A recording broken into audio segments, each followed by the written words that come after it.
Welcome to Raging Bullets, a comics fan podcast, Season 2, Episode 15, House of Brainiac, Part 2 of 3. From the sleepy suburbs of Cleveland, Ohio, there are assembled the world's two greatest podcast hosts, created from the cosmic legends of the universe. Sean Whalen. Welcome to Raging Bullets, a DC Comics fan podcast. I'm a big fan of variant covers.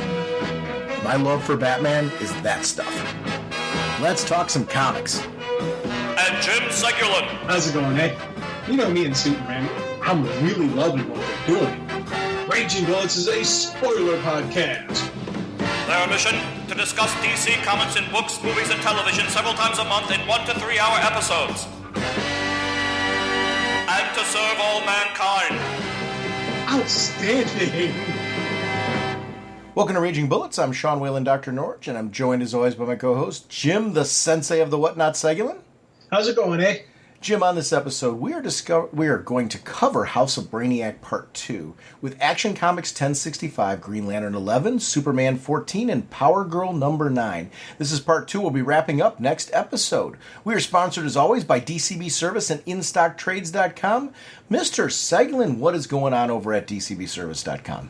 What I like to do every so often is in their search bar, you just type in a hero name. For example, I just did Superman, and you see what comes up, because a lot of the stuff loves things that are in stock and relisted that aren't coming up in your normal searches.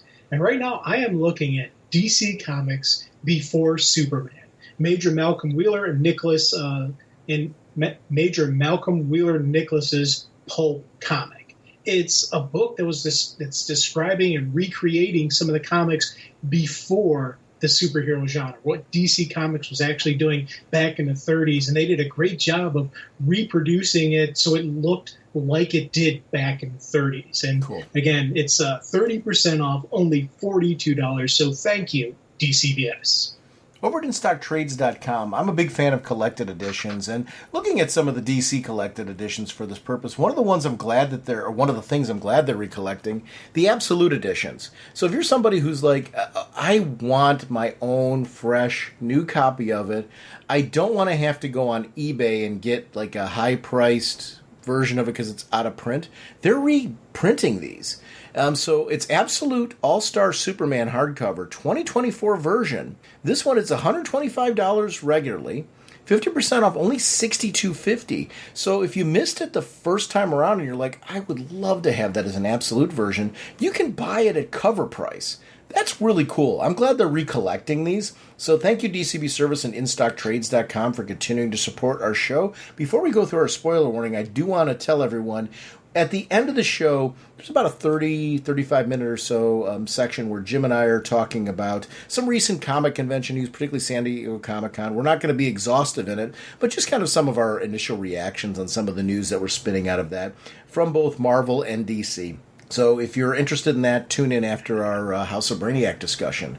That being said, Mr. Segulin, what kind of a podcast are we? Raging Bullets is a spoiler podcast. We go in-depth into plotlines, story twists, and whatnot of the comics we're discussing on today's show. So if you haven't read the books, you may want to come back later so you can better enjoy the show. Let's talk some comics. Carter Hall, scientific genius from a far-off world, flies into action as Hawkman. Our next discussion is on Action Comics 1065. The writer is Joshua Williamson. Artist Rafa Sandoval and Miguel Mendoza. Colors Alejandro Sanchez. Letterer Dave Sharp. Cover artists Rafa Sandoval and Alejandro Sanchez. Variant covers Jorge Jimenez, Matt Hearns, Paulo Rivera, Ivan Talavera, Mark Spears. The AAPI month variant cover is by Ethan Young. Assistant editor is Jillian Grant. Editor Paul Kaminsky. Of course, Superman was created by Cleveland's own Jerry Siegel and Joe Shuster. Superboy created by Jerry Siegel. Supergirl based on characters created by Jerry Siegel and Joe Shuster by special arrangement with the Jerry Siegel family. And apologies on the butchering of the names. I'm pretty sure I misspelled Miguel. Mendoca, but the C's got the little marking. I don't know how that's supposed to be pronounced. So apologies for mispronunciations.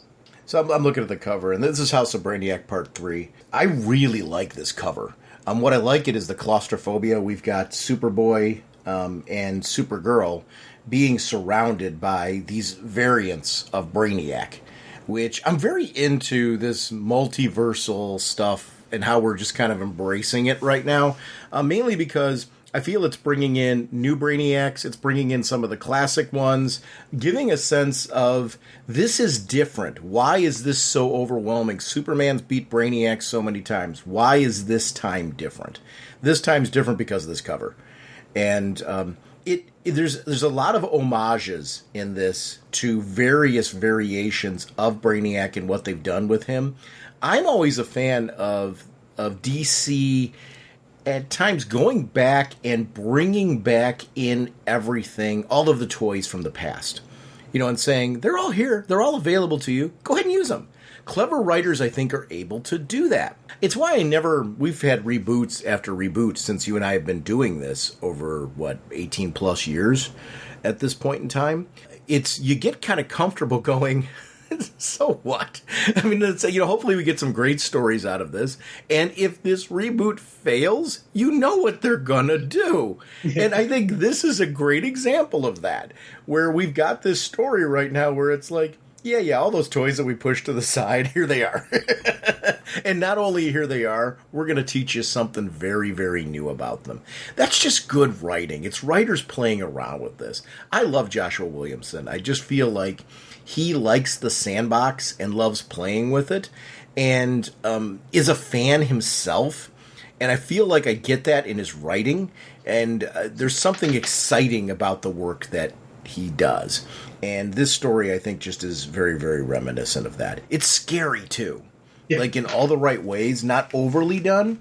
But this idea of Brainiac having collected all of these worlds for years, but also this idea that you're not, once he collects you, you're not safe. Brainiac uses, when convenient, uses them in some way, experiments on them in some way. He's not just content with cataloging and collecting. It is this idea of learning from them, gaining knowledge bank, and gaining knowledge bank trumps for him preservation, which is really, really interesting in all of this. The preservation part's important to him, so we haven't thrown that out the window, but there is a lot more to it in this story than I remember. I don't remember this kind of creep factor to Brainiac. I think Jeff Johns added much more in his tenure of the Superman books, much more of the creep factor to Brainiac. I feel like this is taking what he did and continuing to evolve that in a way that I'm finding really satisfying in this. One of the things I'm loving about this story is, and I'm going to compare it to Shakespeare, and here's why. When Shakespeare wrote his plays in his time, he had to write it so that it appeased all the different levels of society. And your highborn, nobility would go there, your middle ground, just your trade people, then you had your everyday, the average common man. And he had to write the story so that it would blend in so well that all three of the societies would say, this is brilliant. And that's the kind of story we're getting here. We're getting a story that on the surface has some really cool Superman, Brainiac, Luthor moments. But when you start diving deeper, you start seeing some of the psychological stuff going on inside Brainiac, inside Lex, inside Supergirl and Connor. There's more of a psychological thriller kind of thing going on here. So crafting a story that has the cool pops of the action stuff with the hidden, twists and turns and just that little unknown creep factor, ghoulish kind of factor, all blending in well is absolutely brilliant. And again, as I said, I give it a Shakespearean kind of styling to it, and I love Shakespeare, so I'm like, yes, this is something that is absolutely phenomenal for me. So this story has been just brilliant in its craft. I'm so enjoying reading it, so enjoying looking forward to where this story is going to go. And I'm looking forward to talking about what happens next, just because everything, this story, the groundwork, this story is starting to lay for that to happen. And I think that for me is something that's just absolutely brilliant in that, everything you said, and I'm adding on to it. Because again, there is a great creep factor, but it's not horror as in, would turn me away from it.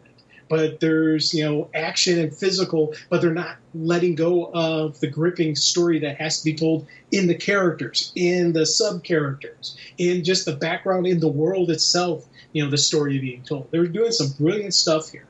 What I really like about this is the screen time they're giving a lot of characters, but two in particular, Supergirl and Superman, in the sense that Supergirl is this forefront, and I really like her. I think over the years they've done a really, really good job of enhancing this character and bringing her back to, I think, she had a role of prominence, and she kind of seems to be like the roller coaster character, right? Where there's been eras where she's been a very, very strong character and eras where she's been kind of either on the shelf or, or kind of relegated to the background. And I feel like this is a story where she's shining. I really enjoy seeing her characterization in this. Her history with Brainiac is being played in here. I like at some points in time, we're seeing what's going on with Luthor and Brainiac through her eyes. Yeah. Where she's watching this go on. And I reference this a lot in the comics. I'm always a fan when it's the heroes, and I feel like I'm there with them. There's points in time where I feel like I'm in one of these cages and I'm watching what's going on. And I think it's just because of the way that they've done the views from Supergirl's perspective. And I really enjoy that. It kind of brings me and immerses me more in the story. It's kind of virtual reality without it being virtual reality, and I think that's where they're succeeding on that end, because I do. There's points in time where I feel like I'm banging on this thing, watching Luthor and what he's doing with Brainiac, and that adds to it. But then you flash to the next page where we've got the Superman and Lobo team up, and this goes where I should have seen it coming at the end, and I'm not trying to overly jump to that, but what I was liking in that journey is it's chaotic, which is what happens when you bring Lobo in. You never totally feel like he and Superman are like buddy cop, but you feel like there's at least some form of common goal there. I do like that the writing is so strong that you feel like these two aren't buddies. Like Batman and Superman sometimes have friction between each other because of their different ways of operating, but you still feel like Batman's not going to turn on him. Superman's not going to turn on Batman. There is a doorway open that Lobo, depending on what's on the table, could potentially turn on you. And I like that writing. That it just really felt that way kind of all along. Even Lobo's way of talking about his own history and his planet's history leading into this battle, you kind of get there going, he's a bit envious of the guy they're going up against right now. So there is room and a doorway for this to kind of go the way we don't want it to. And I like that. Oh, God, yeah. And again, I loved, Superman's mindset. I can fly, they can't. Right. Take out their mode of transportation.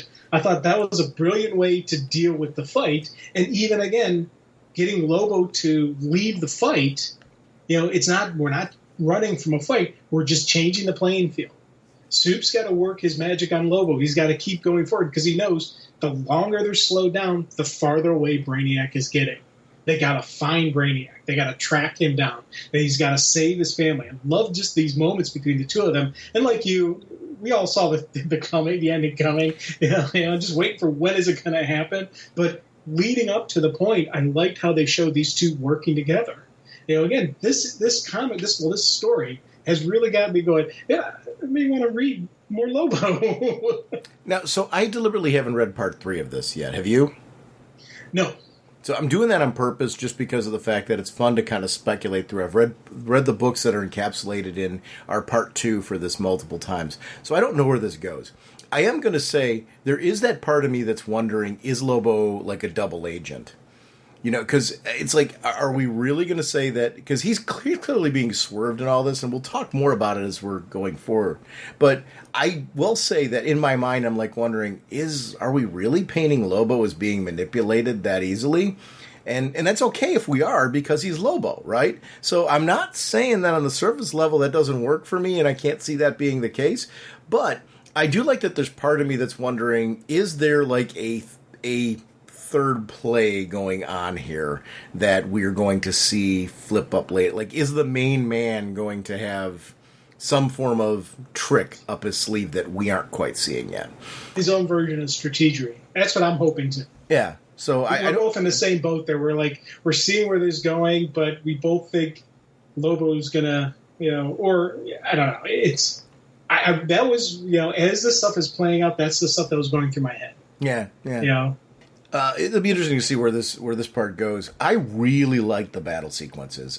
It's very beautifully put together because you've got overwhelming numbers. It's really important in that sequence that you have these key action moments where you're like, oh man, it's so cool what Superman's doing. To your point about taking out their vehicles, getting this sense of the vastness of space, but also at the time, you've all of a sudden have this vastness, then there's overwhelming numbers. But then they use the ability to gain some distance and in the battle, right? So you see pages where they are using an opportunity for distraction to get away from the situation, to regroup. And to your point about strategery, there's some strategy in this that is, I think, just really, really interesting that's made the battle engaging, that keeps action going when we go back to some of these stealth sequences that we're getting with Supergirl and Superboy when they escape. Yeah. And again, I love how we still have the tiny versions of them. Mm-hmm. And as they're going through, all the people who are in the bottles that he can't hear, they're pointing and they're like, shh, giving him the shush look, and they're pointing up, and you see what they're warning him of, those creatures, I loved how they've got to stealth, they've got to sneak around. They're still really tiny. They got to figure out what are we going to do.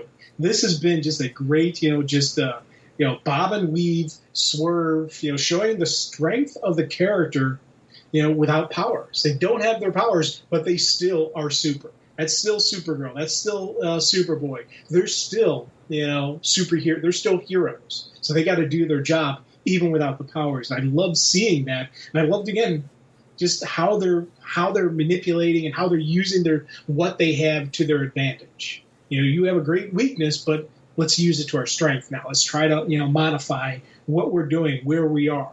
Improvise, adapt, overcome. Those are the true hero moments. And I'm loving how they're playing these two characters off. We're both, as you said earlier, two great characters that, they're getting a really good spotlight here. I'm very happy with it. I like the respect that Connor has for Supergirl and that he's defaulting to her. Yeah. It's something she commands, like, respect, and that you should be following her. And this is very well written. Like, even the interactions with Livewire and stuff like that, he's letting her take the lead on this. And I think it's something that's really strong. It shows the character's longevity. It shows the history of what we know about her. I like that she's basically saying to Livewire, listen, you want to stay like this? Or you want to help us all get out of here? And she has to do this multiple times, like re-engage them and kind of get them on board with what they're doing here. And I kind of like that too, where this isn't all of a sudden like this magical alliance of like, hey, we're all on the same page. There's an accuracy to that kind of relationship that I think is great. There's a reason for them to kind of team up and escape together. When they go into that room and there's all those Brainiacs sitting there, it's kind of like, it reminded me of that Star Wars moment where Han and Chewie turned the corner and there's all those stormtroopers. Yeah, exactly. It was great because, Supergirl ends up getting weapons, Connor ends up getting a weapon, and I like that about her. Knowing her history and how we've kind of over the years fleshed out a version of Supergirl where, we got to see years of her on Krypton. And the fact that she's had some training before then. She comes to Earth with that. Her understanding, the basics of physical combat and being able to, still be able to be very competent without her powers is something that I really quite enjoyed. Yeah, she was overtaken by Brainiac in those pieces. And I get that, but there's still this kind of idea of progression. She's escaped. They've learned some information. They were able to move forward. She has moved the needle, even though not quite as far as she wanted to move it. And there was something really cool about that idea of this not being that easy, but she's also not back where she was. Progress was kind of one of the things that I really enjoyed about this, right? It was like, okay, what's she going to do next? Like, how is this going to keep moving forward? And I like that sensation. Because sometimes when you've got an overwhelming villain, when you've got this really strong villain, it almost, like, the escape is almost, like, too abrupt. Where it's like, okay, we've escaped now after all of that. I like that this is a little bit of a different flavor. You don't always see this. Yeah. And I really like how this is handling it. Her confrontations with Brainiac, where they're face-to-face, and she is defiant, even though she's got to. This is something that is a fear factor for her. She knows what he has done in the past. This is bigger. And she already was walking in with kind of like, this guy is dangerous. And now we're doing this with them. I thought this was really, really strong writing. The art direction was really strong. Even when she spits in his face and there's a reaction to it, and he's just kind of dismissive of Primitive. But she's not done. I like when you see people that you know that there is a fear in there, but she is combating that fear using anger and rage. It just felt very, very real in the moment. Yeah. And I felt like she was a very relatable, connectable character, which we've talked about that over the years. Our favorite Superman stories are when you can do that. And I feel my favorite Supergirl stories are the ones when you can do that. This is a Supergirl who has evolved quite a bit. And I really, really like her. I like when she's well written like this. And we've had a lot of talent right now over the past few years when they've done miniseries and things with her. Tom King did one recently that was just really great with her.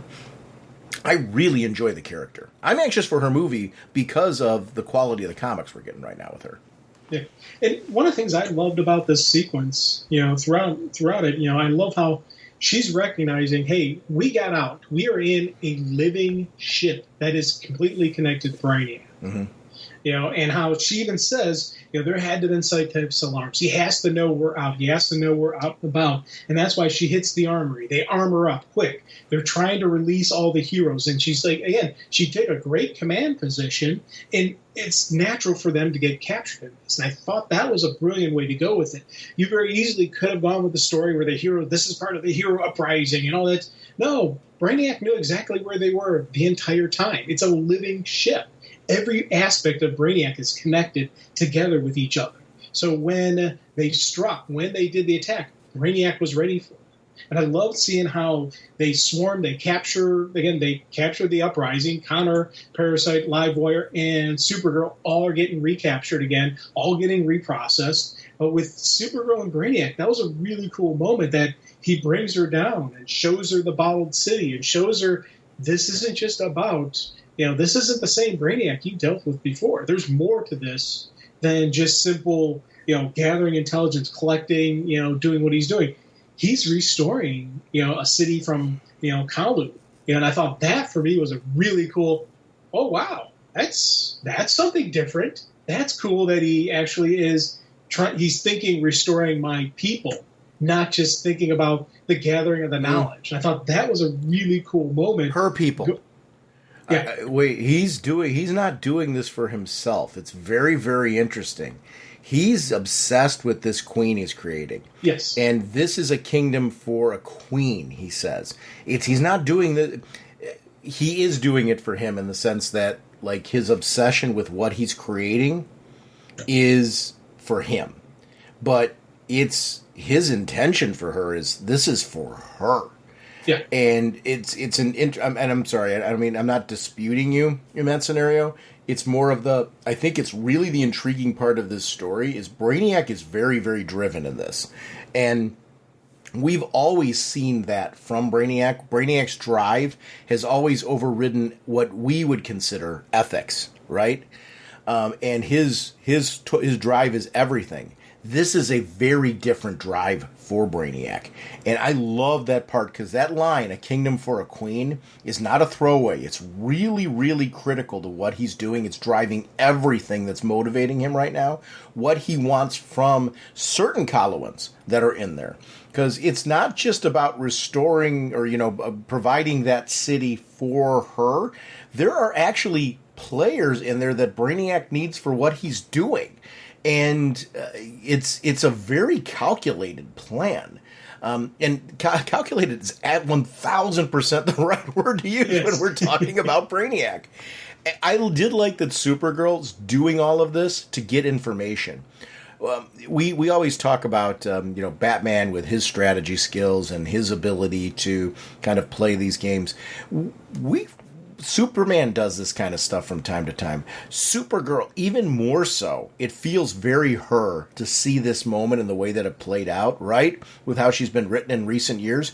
I really liked that. That's enough info for me, thanks. She let herself get captured so she could gain more information off of this. There was a strategy and a plan here. Got her close to Luthor, and it was just very, very, very well played. Oh, big time. Again, and I'm agree everything you're saying. I'm nodding my head along with you. I love they're doing a really good job with her. And a great ending of the sequence with them where she grabs Luthor and jumps off the edge, and she can't fly. I love just that craziness of just, okay, let's go. And Brainiac again showing Luthor's no longer needed. Shoot to kill. We need Supergirl. He needs the power, but he doesn't need Luthor. So it's kind of neat to see, again, Brainiac's like, I'm done with him. I don't need him anymore. Luther served his purpose. We don't need him anymore. And then you flip the page, and we're back to Superman and Lobo. They're doing a great job. Can I say one thing before you jump to that? Please hold that thought. The relationship between Brainiac and Luthor in this is a lot like the relationship between between Luthor and Zod in Superman 2. Yeah. In the sense that, Luthor seems to gain favor with Zod, and Zod's constantly saying, we're done with Luthor. And then all of a sudden he's Luthor, president of this, Luthor that, because Luthor has proven some usefulness again. It just seems to be constantly Lex Luthor's survival skills is trying to find another nugget that will make him useful enough so that way he can gain the advantage. And I like that this had that kind of vibe to it, because it feels even more Luthor because I can say that and connect it to that particular film. I'm sorry, I didn't mean to cut you off there, so please go on to Hardcore Station. So I love the power of the page flip. And this really is one of those power of the page flip moments. You get that great ending with Supergirl and Luthor jumping over the edge. You flip the page oh, okay. So now we got what's going on with Superman and Lobo. And you have that moment where I wanted to see what happens. But then they give us more energy. They give us more action. They give us more story on Hardcore Station with, again, really cool just usage of Superman and Lobo. What's out there in the universe that these two would know about, especially Lobo. Lobo's the international tracker. He's the bounty hunter. He would know about Taxi, about Space Cabbie. He would deal with that kind of stuff. I loved how this thing really played out. Plus, we even got a little bit more information on what Brainiac's been doing. He went to Brawl and Massacre there. Went on to Titan, what he did on Titan, all the different stuff with Brainiac assembling power, taking down people who have energy that he's going to need for his plan. It was a really cool usage of giving us a little subtle story. Oh yeah, those Aryans tracked you down. Now we're going to have a massive fight. Loved how they laid this out. This was a really cool moment. First of all, Space Cabbie was awesome. I dug Space Cabbie, especially being I love Hardcore Station. We read a lot of those miniseries back in the day when they were doing the Adam Strange kind of stuff and Hawkman and everything that was going on with Hardcore Station back then. So it's nice to see Hardcore Station come back again and be like this space destination. But this is the bit where, again, I'm like, where is this storyline going? Lobo's being manipulated here. It's very, very clear. This guy isn't giving up his spot for Lobo, yet he's basically trying to act like, we'll follow you, you're kind of the, future and that type of thing. It's very, very clear he's doing this to take down Superman, right? Yeah. Oh, God, yeah. So, that's kind of obvious in this whole scenario. Is Lobo that dumb? I just have trouble believing it. And yet, I really like that this feels like some strange three-way dance right now, where it's Superman versus them, but Lobo's with them, but kind of not with them. And I want to see what the main man's going to do next. I love when stories aren't that clean, right? Because, okay, we could do this simple. Now it's Superman versus Lobo and, all of his people. Okay, great. And some of Lobo's rationalizations, which we'll talk about, for making this alliance make a ton of sense, as far as he's not alone now, kind of the way Superman found his own family. Lobo's kind of doing the same thing. But I feel like there's a part of Lobo that understands reality that I'm waiting for to see. And I really like that this is setting the stage for all of that. This is a great sequence. The artwork in this book was real. We didn't talk about it a lot. You mentioned a lot of the transitions and things like that. This is a beautiful book. I really, really enjoyed the visuals of this. The action, the character designs, facial expressions, physical setups, everything here, and honestly, environments. Hardcore Station felt like this living, breathing place, and Brainiac's world. Brainiac ships, and even the ships themselves, like hovercrafts and things like that are being used in there, had the suitable creep factor and the Brainiac branding that I really loved. Everything about this issue just really worked for me. And we're not even in the backstory yet. Right. Well, and one of the cool things, again, talking about the artwork, how they're able to transition from the horror side that is in the Brainiac. Then when we get to Hardcore Station, it's got a completely different look, but it's not, it's not like a drawing where it looks like it's a different artist, but it's just the coloring, the background, everything, this, it's still got a little bit of a grit to it, but it's more of a pop and less of the horror to it. And I thought that for me was really cool. Again, the power of the page flip going from that to here, and even the previous sequences when we had the the Zarians fighting Lobo and Superman. That's the way they tweaked the artwork, the coloring, the backgrounds, just the various changes there made it look so dramatically different. I mean, it was a really cool usage on the art teams. And again, like we said before, I want to think that Lobo has his, it's not just Lobo's not buying into the general, that he knows. The plan is not for Lobo to take over. They're just using Lobo to capture Superman. I'm assuming that. But, again, we're going to see later on how this plays out. Yeah. All of this is just really intriguing. We get to the backstory, and I want to talk a little bit about this because I was a fan of the Legion series, the one with Vril Dox back in the day. And this is a character who's had a very, very complicated relationship with DC.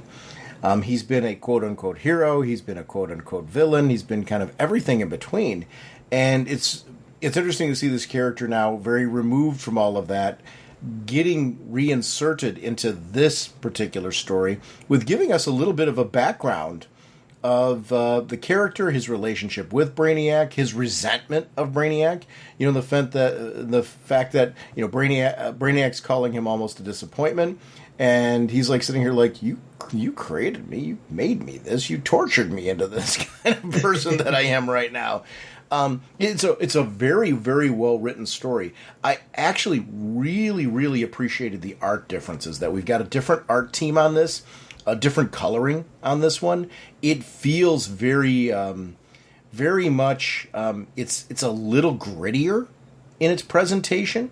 The artist is Mirko Kolak, and apologies for name butchery, and the colorist is Mike Spicer.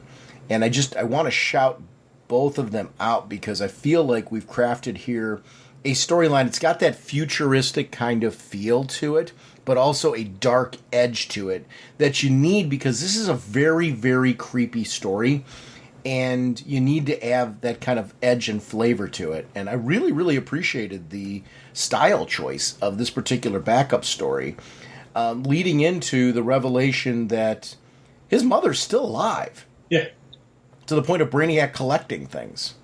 Well, and one of the things on this sequence, again, the art choices, it still has that same creepy Brainiac feel to it, but it's not the same as what we had earlier in the issue. So again, it's its own little energy, its own little life to it. And I think that fits because you think about how much Vril Dox is really down on where his life is going, where everything's going on, why he went to this, to the most crime-ridden, planet in the universe, basically to just hide and get away from Brainiac. I thought that, again, cool usage of the artwork. But I love the sequence when he asks him, "What's wrong with you?" And Brainiac says, "I don't know." And then Veryl's reaction, like, you don't know? I don't think I've ever heard you say those words before. And that, for me, was a really cool just moment between these two, that they understand each other so well that he would know how important it is to Brainiac to have all the knowledge, to have everything. This gap, in his brain is driving him insane. And a further going on, explaining why is Brainiac doing all he's doing.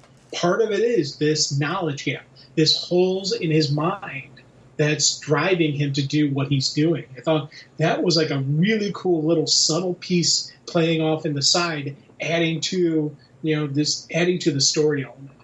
So at Green Lantern number 11, we have the backup story with Guy Gardner. And I just want to talk about it briefly, just because it's a Jeremy Adams written story with art by legend Kevin Maguire, which for Guy Gardner, it's just so appropriate anytime you see Kevin Maguire doing the artwork. But Guy still feels like, to a certain extent, that he's got Lobo in front of him. And it's this kind of partnership between the two of them. It adds a fun factor to this creepy story. I kept referencing in the main issues that we've got this creepy story. Guy is trying to help. And I do like that. I don't feel like Guy's incompetent in this whole thing, but I feel like this is a fun side adventure versus it being like this critical element to this story. I'm going to be very curious to see if Guy gets more involved at some point in the main story or not. I do like that this is Guy Gardner. This event's going on in the universe right now. And because of Guy Gardner and who he is and how he travels, he is intersecting with this storyline. Sometimes it's fun when something just is a fun side story. And I feel like this may remain that all the way through it. I don't know if it'll converge or not. If it does, great. If it doesn't, that's great too. I just really like the choice. It's got a lot of fun factor to it. I don't feel like you need to be reading this event to enjoy this story either. So I think if you're a Green Lantern reader, it's a good story. You're like, okay, House of Brainiac storyline's going on right now, and we're seeking out Lobo. Guy Gardner mistakenly's grabbed this guy who kind of looks like a Lobo, and they're on this little adventure together that because of this guy's shenanigans, Guy's getting in the middle of a fight that he's now going up against other Cesarnians. Is he getting bottled up? Like, did Guy get captured? Is that what I saw happening there? Like this kind of adventure that they were having in the bar where it was leading to a fight. All of a sudden, there's a zap, and Guy has been bottled up with a bunch of Cesarnians now? That may be where... See, and that's the part where, I don't know if you're reading it the way I am, I'm thinking this may be how Guy gets involved in the story proper, because he's actually bottled up with the Cesarnians? Is this right? That's how I'm reading this. That right now, Guy and a bunch of Cesarnians are bottled somewhere by Brainiac. Okay. Now, when we talk about Superman 14, there's a line where the one general says, Brainiac promises to release the rest of our people. That's where I think Guy is. I think Guy right now is with the rest of the Zarnians that are in the bottle. Yeah. So I think when either they access this bottle to release the Zarnians, out's going to pop Guy Gardner. So out's going to pop a Green Lantern. So I'm really looking forward to that fight sequence and that thing going on. Because right now, he's completely surrounded by all sides by a bunch of Zarnians. Are they going to start beating on him? What's he going to be able to do? It is Guy, so he can scramble with the best of them. So I'm looking forward to seeing the next part to this. This has been a really cool, fun ride. Just a little side story. I was like, oh, okay, this is going to be a happy little story, kind of neat, kind of cool story following. And then when this one ended, I'm like, next, bottled up. I'm like, he's in the bottle. Oh, cool. So I'm really curious to see what the part 3 is going to do for this. How is it going to get? Where is it going to get tied into the main story, that's being told? So, again, I'm digging what they're doing. Is it Zarnians or Cesarnians? Because there's a C in front of the Z. So I I guess I've never taken the C as silent, and that's not me correcting you. I guess I'm more asking that. I've always said Caesarians because of the C. I'm not saying I'm right by saying this. I'm very guilty of the fact that I've had years of my comic book reading experience where, to this day, I still have trouble getting past characters who, for decades, I've gotten their names wrong, and I just can't help myself. I've done the same thing with creator names, where I've butchered them, and then I can't unbutcher them. And so I'm asking the question versus correcting you. Just because the C's there, and I'm like, what is it? If it's Zarnians, why wouldn't it just be a Z? But when you put the C and the Z together, is the C silent? I'm asking versus that piece, and that's not any criticism of you. See, I've always pronounced it Zarnians. For the very little time. But I'm asking why. Why? Because I always think the C should be silent. Why? I don't know. I'll be honest, I have no idea. Just for some reason, in my head, it seems like it should be silent. Let me be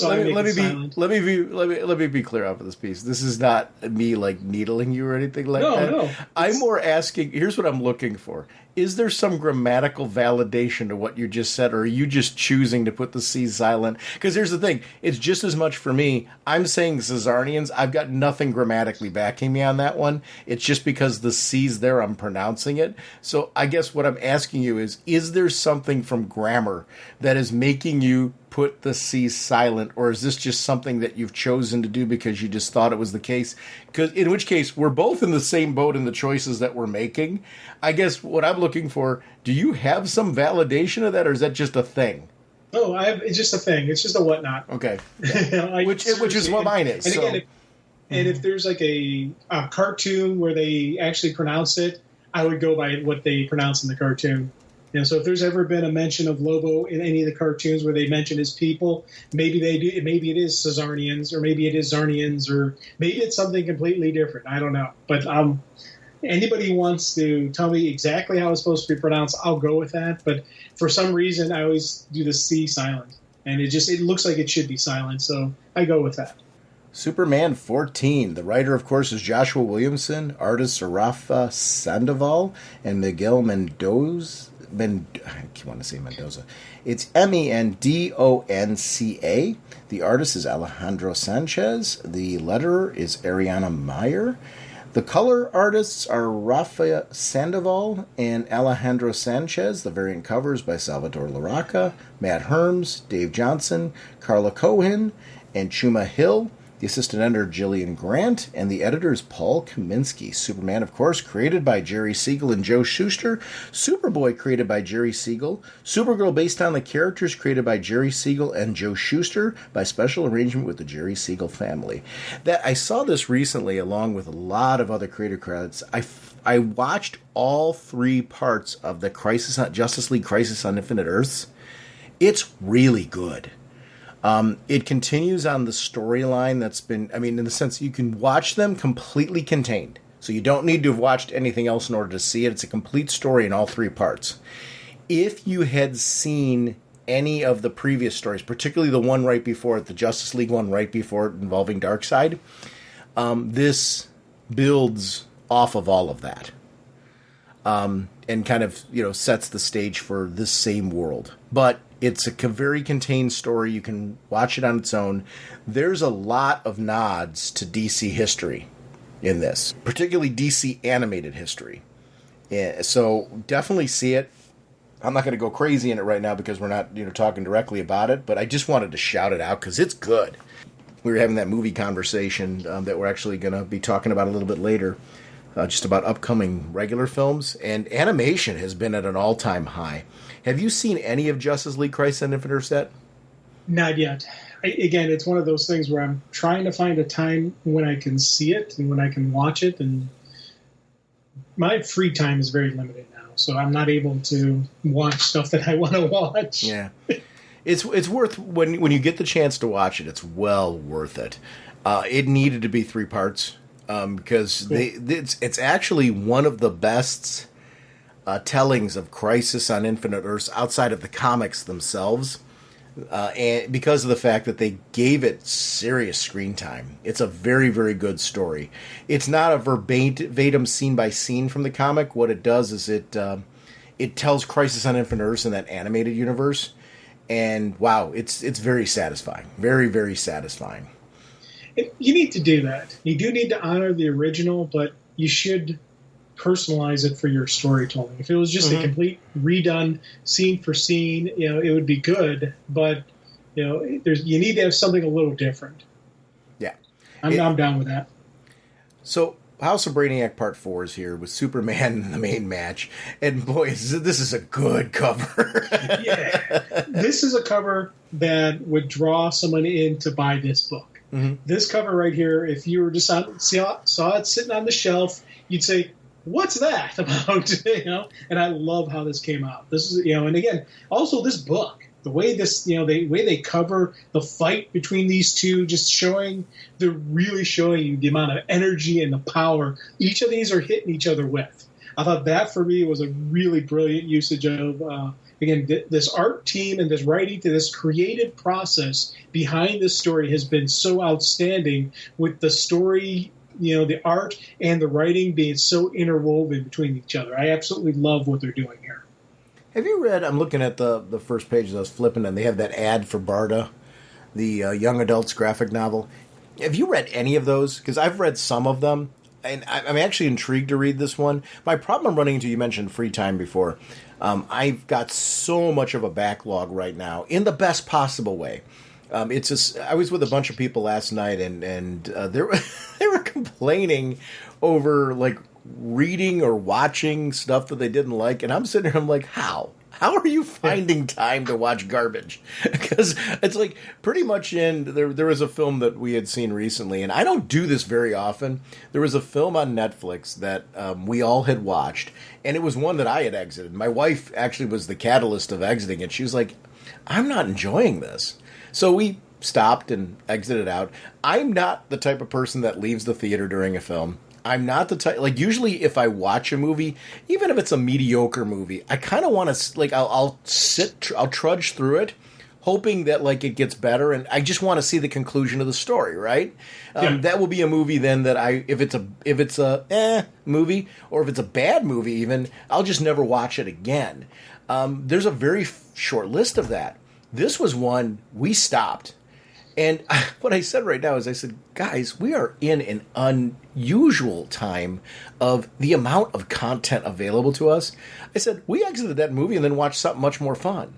I said, how are you, like, upset? Like, it was literally a decent, substantial conversation about all this crap they're watching and how unhappy they are. I said, like, why? Why are you doing that to yourself?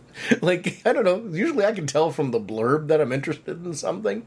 Occasionally I'm wrong, but it's very rare nowadays because my problem is yours. There's too much stuff. So this Barda, I'm looking at it. I'm actually intrigued by it because these young adult graphic novels, the ones that I've read, have been really, really good. So I'm like, oh, man, I think I want to have Barda now. Yeah, I'm in the same boat as you, especially lately with Dan. When Dan and I start watching something, and we're both going, this is not for us, we'll stop in the middle. Where I used to always just grin and tough it out. Yeah. Now I'm like, I don't have time for this. Just turn this off. And we change it and get out of it. There's been a couple of stuff where we powered through it because we're like, we're almost done. Let's just power through it. Sure. Or, some of the, especially like some of the TV series, some of those Netflix shows that are like, 8 episodes. We're starting to watch the first episode, and it's not for us. We'll wait until the end of the episode, and like, okay, we gave them an episode. They're not going to get more than that out of us. We're done. So, but again, you find what you want to do. Especially a lot of times our Saturday nights, we're just trying to find something to watch, and so I'll just start surfing. That looks pretty good. We start watching it. Okay, so this is not good. Let's find something else. But are you finding overall, because of that freedom now, that you're watching more great stuff than you are crap? Yeah. Oh, yeah, definitely. And it's funny. We've got some go-to stuff. There's some go-to TV shows that we watch, that we know. There's like 6 seasons of it out there. We're only on season 4. So we're like, we can always go. We always can go to that. But, usually Friday, Saturday nights, we try to find something new and different. as opposed to the shows we regularly watch. So it's it's a search process, but there's plenty of good stuff out there that use what you have available, and it's all the different premium, all those streaming services. I've got all of those, so I'm not using these to 1/10 of the capability. So let's start going through it, and that's something we've started doing recently. Just actually using what we have at our disposal. This general with Lobo, he's so playing him, right? Oh, big time. This is the sequence where you really see that he's not in Team Lobo's camp. He just wants Lobo to do his dirty work for him. Right. He wants Lobo to soften up Superman so he can take him in. That's the whole play. And I even like just Soup's calling him out on this. Soup is letting him know, Lobo, stop. This is he's like, you can't and it just he's trying to reason with Lobo the whole time while he's laying some punches on him. And he's even telling him the general is using you. But it's, Lobo, here's where I'm like, is Lobo completely locked in on what he's doing? Is Lobo playing, his own little form of strategery to make it look like he's in with the Khazarians? I don't know.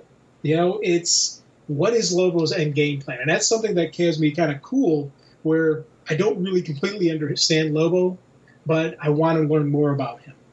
Now you're calling them Khazarians. Well, so we got a whole different name for them now. I like that. I don't know where we're going to keep going with this, but at the end we'll give them a whole different name. I figured I'd just throw that one there for fun. I completely was caught by it. This fight is really, really good. I like that it starts off very, very grounded, and then Superman, taking flight and taking it to the air. I really like that he's trying to reason with Lobo, because Superman still needs Lobo at this point. As far as there's things that Lobo brings to the table that will help him, and I like that Superman's trying to. Do you really want to work for Brainiac? And he's like, he works for no one. And then Superman's like, well, then why are you doing this? And Lobo's rationalization is really, really interesting. I like that Lobo's complex. Like, there is this surface layer of Lobo that I think, is very much the action genre kind of anti-hero kind of humor value kind of piece that's in there to him. But then there's a layer to him where he's competent, he's tough, and then there's like a humanity to him that you see every so often. And you got to peel back that layer, and you kind of get what he's doing here. I think there's a fourth layer to this, and it was what I was talking about earlier, and you and I are both on the same page on this one. I think he knows what's going on here. I think he knows the score. I don't think Superman's revealing anything to him that he doesn't already know. What I don't know is to what extent Lobo, if he is manipulating the situation. That's what I'm trying to figure out and wrap my head around here. Yeah. And I like that. I actually really find that I'm finding this story intriguing. The battle's interrupted by the fact that we've now got the general who's like, okay, I'm going to use the chain at this point. And I think it's because I think deep down it's because he's recognizing I better get a handle on this situation before Superman's able to keep talking to this guy without any form of guidance, because there's a manipulation going on here. So let's wrap the chain around him, let's get him in tow, and head back to where we're ready to go.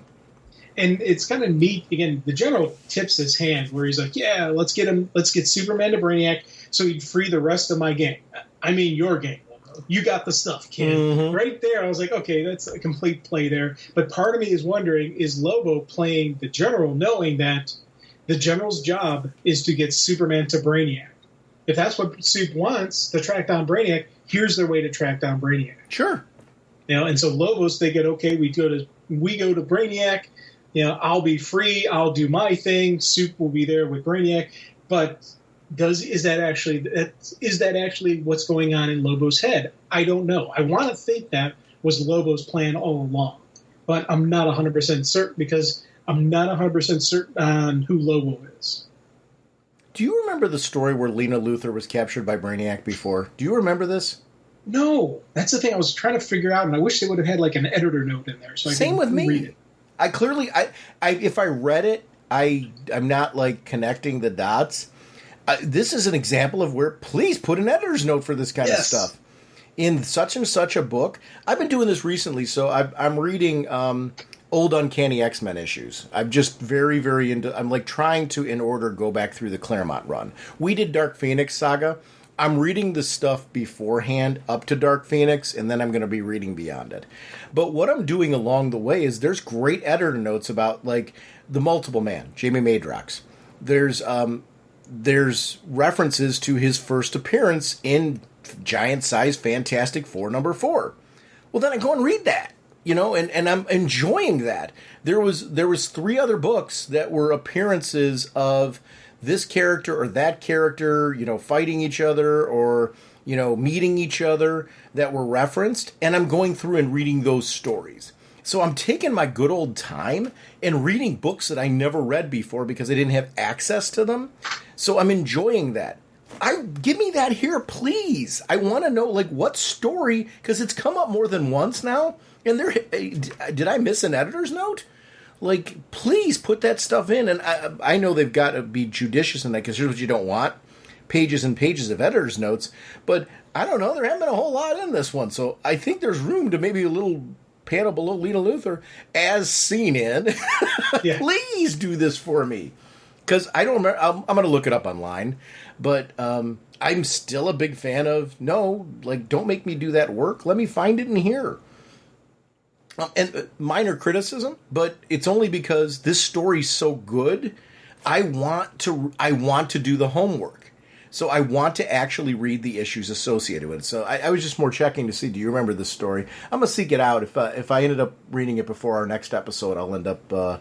sharing it out, just, what story we're referencing here. If anyone listening to this knows what story that is, please tell us, because I want to read this story. I don't know how I missed it. I thought I'm reading everything, Superman along the way. Apparently I missed something. I got behind somewhere and I missed something. So that's it. But this Lena Luthor is interesting because she's sitting here saying, I am not that Lena Luthor. I don't remember anything when I was with you, and, there's nothing here. So I don't have what you need. And he's like, you will soon enough. This all started with you. It is fitting that you bear witness to what we bring into the universe. We bring into the universe. So there's a creep factor here of, like, like, everybody is a tool to him, and he will manipulate and modify anything he needs to achieve his end game of this piece. That's the creep factor. You and I talked earlier about the horror of this story. What I love about it is it doesn't need to be this gruesome, in-your-face horror. I love suspense horror, where you got stuff like this where this is creepy you don't need to see, like, icky or anything like that. This just feels icky as he's talking to her. It's great dialogue choices and great artistic choices to back up that dialogue that adds a creep factor. His ship in space, that's a creepy doggone ship. Yes. Oh, yeah, and I like how it's got that kind of that nod to that spider version that was going to be in the, in the one movie that never came to be, and then, just...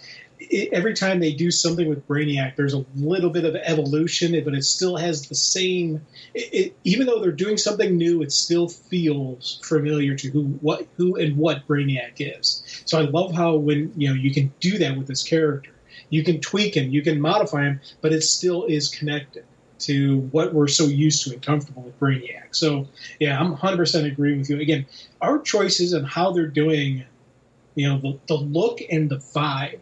When you're inside Brainiac's ship, when you're dealing directly with Brainiac, or then when you're on your own, because again, the power of the page flip. You flip the page, and we're back in the back with Luthor and Supergirl. It still has that little bit of that creep factor, but it's less creepy because it's not Brainiac, but it's Supergirl and Lex dealings. So I thought that was a kind of cool. Again, this art team is right on point with how much we need to make creepy, how much we need to make cool, how much we're doing pop of color and energy, how much we're subduing it down.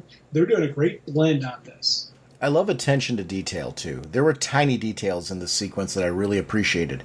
She's still Supergirl, even though she's depowered.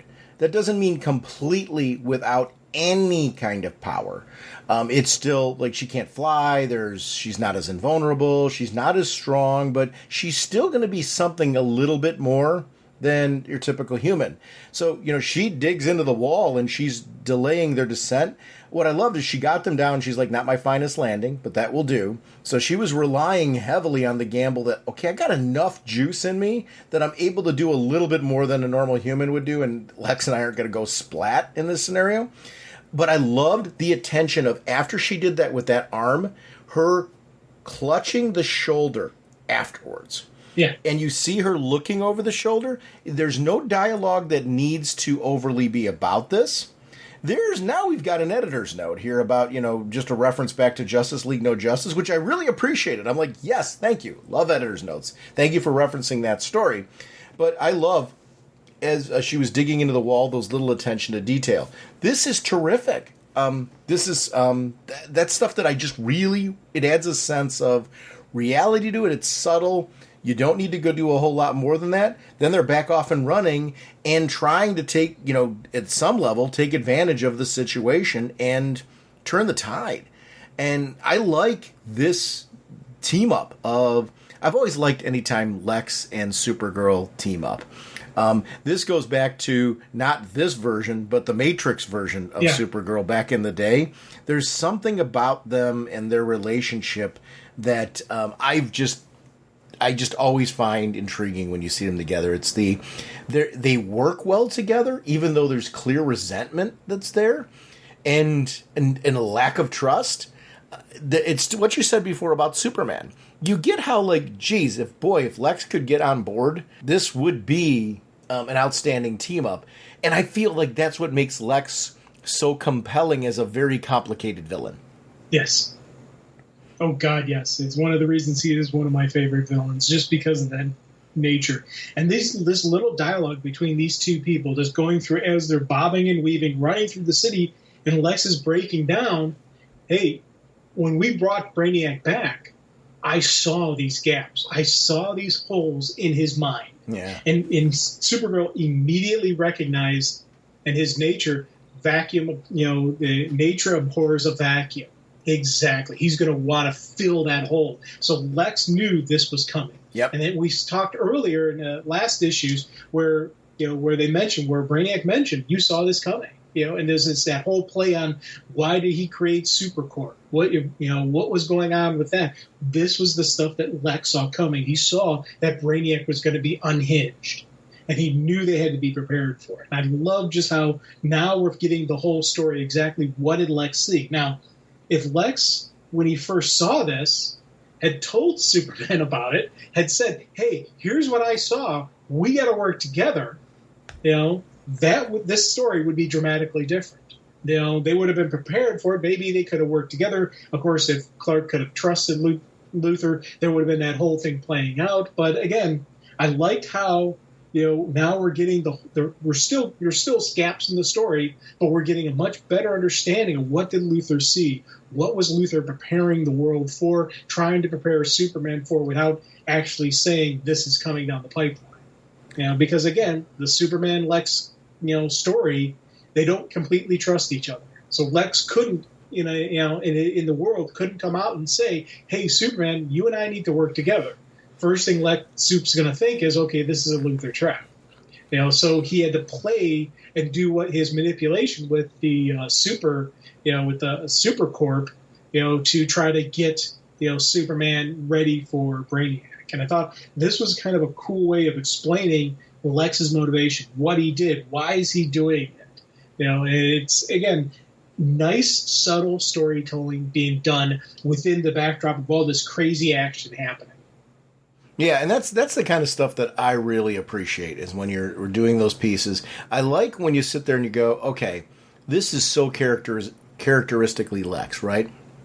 I do believe he genuinely wants to take care of the people of Earth in this scenario. But he wants to be the hero. He wants to tell Superman only what Superman needs to know, in order to be an effective tool for Luthor to use. Luthor does not want to reveal everything to Superman because there is always going to be that part of Luthor that wants to use whatever he can to his own advantage in that process. Luthor is an opportunist. So telling Superman everything does not serve him. We see the inherent flaws in not doing it and how they could be so much better if they were completely transparent with each other. But he doesn't trust Superman. Superman doesn't trust him. There's that piece. They're also right to feel that way. Yeah. And I like that where, yes, they're a very effective team in spite of themselves. Yeah. And that's something that I find that's really interesting. I like that Luthor's prepared to reveal more to Supergirl about what's going on, or at least as much as he knows. You know, as Brainiac points out, you hardly know what you speak, but he cuts him off ahead of time because he doesn't... Brainiac also is recognizing the less that everyone knows about his own machinations. It's one of the reasons why you're like, why does he want to kill Luthor? It's like, we've got a loose cannon here right now. Yep. My plans trump everything. When Lex was useful, it was worth keeping him around. Now it's not because he kind of knows too much. Not everything, but way more than Brainiac wants everybody else to know because he doesn't want anyone stopping him, which is good strategy. So a very complicated character is Vril Dox. He enters into the scene right here. They're in the middle of this fight with Brainiac. Brainiac's once again ready to kill Luthor, which is kind of the piece that keeps happening here. And Vril Dox pops up on the scene. What I really like this from a continuity standpoint, Vril Dox has always been this kind, and it's one of the things I always liked about Legion and Rebels, was the fact that he was pompous, unlikable, self-motivated, but was always much more of like on the side of the light to me than the side of the dark until the Justice League No Justice. I'm glad in that storyline that he's being called out on that. You know, because he's with his mother and helping them because it's obviously to his advantage. It seems to be a lot more the Vril Dox that I remember than the one that we got in No Justice. That's not a knock on No Justice. No Justice was brilliant.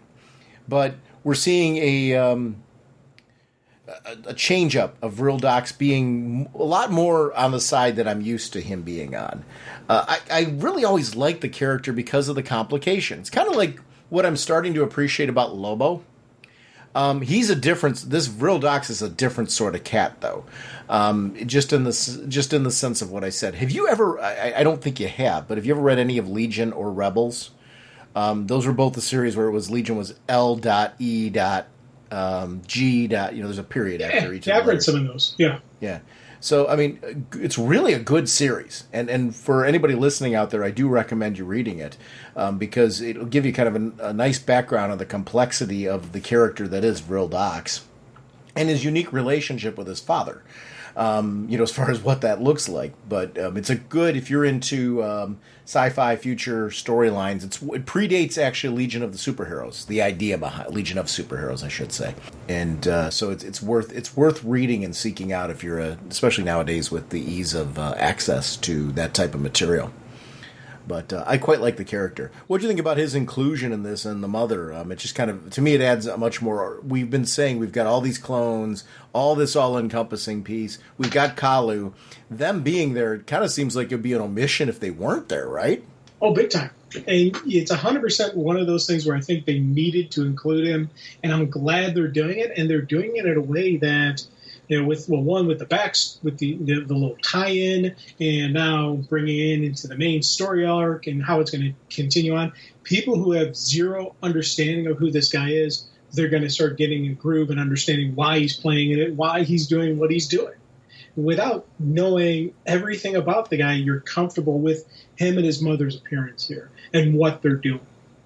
And I think that for me is a great way to bring in a character that longtime readers will 100% know who he is, know what's going on, and will say, yes, he should be there. New readers like, oh, that's kind of cool that they're doing this. I like this. And it adds to the whole question of how is Superman going to win this? Well, it's not just going to be Superman. It's going to be all these different people who know and understand Brainiac working together, coming together as a team to take down Brainiac.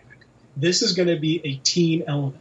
We had that initial, where the heroes first started rising up, where Supergirl and Superboy were rising up, and if this was a different story, that would be when the heroes would be released, and you'd have this great battle and this and that. No, they're doing it differently.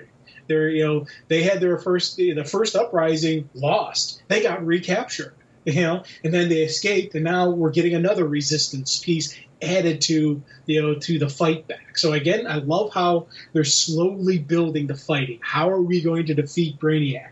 Well, we're seeing Viral Dox, his mother, Supergirl, Luthor, teaming together. These are people who know and understand who and what is Brainiac, working together to help the other heroes rise up. And so 100% really love him being here. Looking forward to how this is building to the crescendo, building to the conclusion of the story.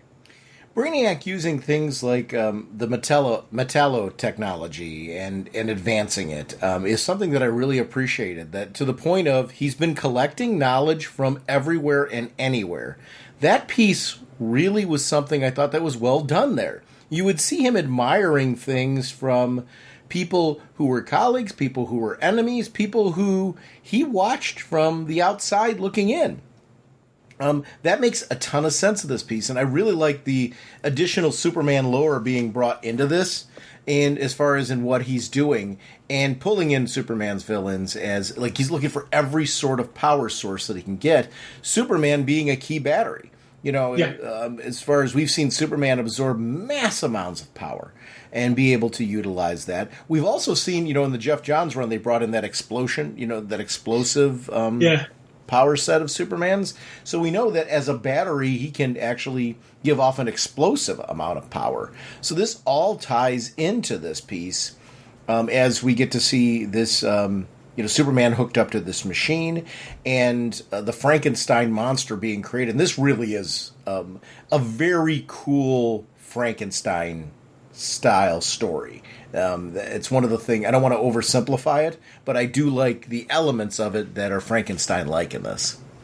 Oh, big time. Big time. I love this, Again, we keep talking about the creep factor, the horror factor that they've been doing, and this right here is just the massive, just the final culmination of rise, and you can kind of hear the energy and the zinging and people screaming in pain and just again, you kind of hear the metal, working its way into, or, just that mechanical kind of soundings, and just on top of just all that stuff, it was like, oh, I love this. And I loved how, again, in that final panel when she's rising up, you see Superman grimming, you see Lena Luthor there, bearing witness. And it's funny, because when they were talking about before, I was expecting them to take Lena's brain and make it part of the Queen. That's what I was expecting. But you see, she's clearly not that. So again, what's Lena Luthor's part in this? I love the fact that we're seeing the Queen rise up, but she's not fully, the story's not done yet. There's more to happen. And I love how, again, just when you get a point where you're thinking, okay, this is it, this is the crescendo, oh no, we've got more. And that, for me, is great writing, great layout, just great keeping the reader on its, I'm on the edge of my seat going, what's next? What's next? I want to read what's next. I want to read the next part, please. I'm wondering, this is going to seem kind of a weird thing, what if part of it is her observing it is the key? Like she doesn't remember that yet because it hasn't happened yet? Oh, that is awesome. I might be wrong. No, dude, I didn't even think of that until you just mentioned it now. I love that. One of those timey-wimey things where for it to happen, she needs to see it so it happens, and kind of, one of those timey-wimey things that gives you a headache. Yeah, I love it. I love it. I don't know if that's what's going on here, but it certainly is an interesting and intriguing prospect in this whole thing. I love that the Kazarnians or Zarnians or whatever you want to call them, the Lobos people are to Brainiac not only thugs but Lunchables for his new queen as he's been created. And a lot of that makes a ton of sense, as far as them just being these big burly power sources that she could use then as lunge. And you just see the slaughter going on. And just mass slaughter going on. And she needs more of it and more power. This is a dangerous one to unleash because we're used to Brainiac collecting and going to worlds and collecting for the purpose of preserving knowledge. In her case, it's just mass destruction. It's energy feeding to kind of create more. It really changes Brainiac's game quite a bit. I'm going to be very, very curious to see where this character goes. We know that she plays a major role in the upcoming, the currently running, I should say, summer crossover, which we're going to be covering. It's why I wanted to do this story. I wanted to cover through who is this character as we jump into that. We're going to jump to a Marvel event and then come back to the DC event. But I wanted to cover this first just to get a handle around who is this Brainiac Queen. Yeah. And I love, again, the capturing the horror. And the fact that it's funny because they're immortal, but Lobo figured out a way to kill them. Yeah. So Brainiac knows how to kill them. And I thought that for me was like, oh, this is awesome. And it's funny because this initial moment, you see the General and Lobo standing side by side. And it's like, it's not a betrayal.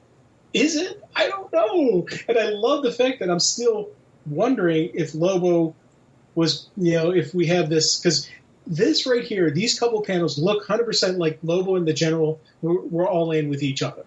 But was that really the case? Because, because we talked about last time was Lobo's plan to get Superman to see Brainiac. Well, if it was, he didn't help Superman at all, so it looks more like Lobo's plan was what he said it was.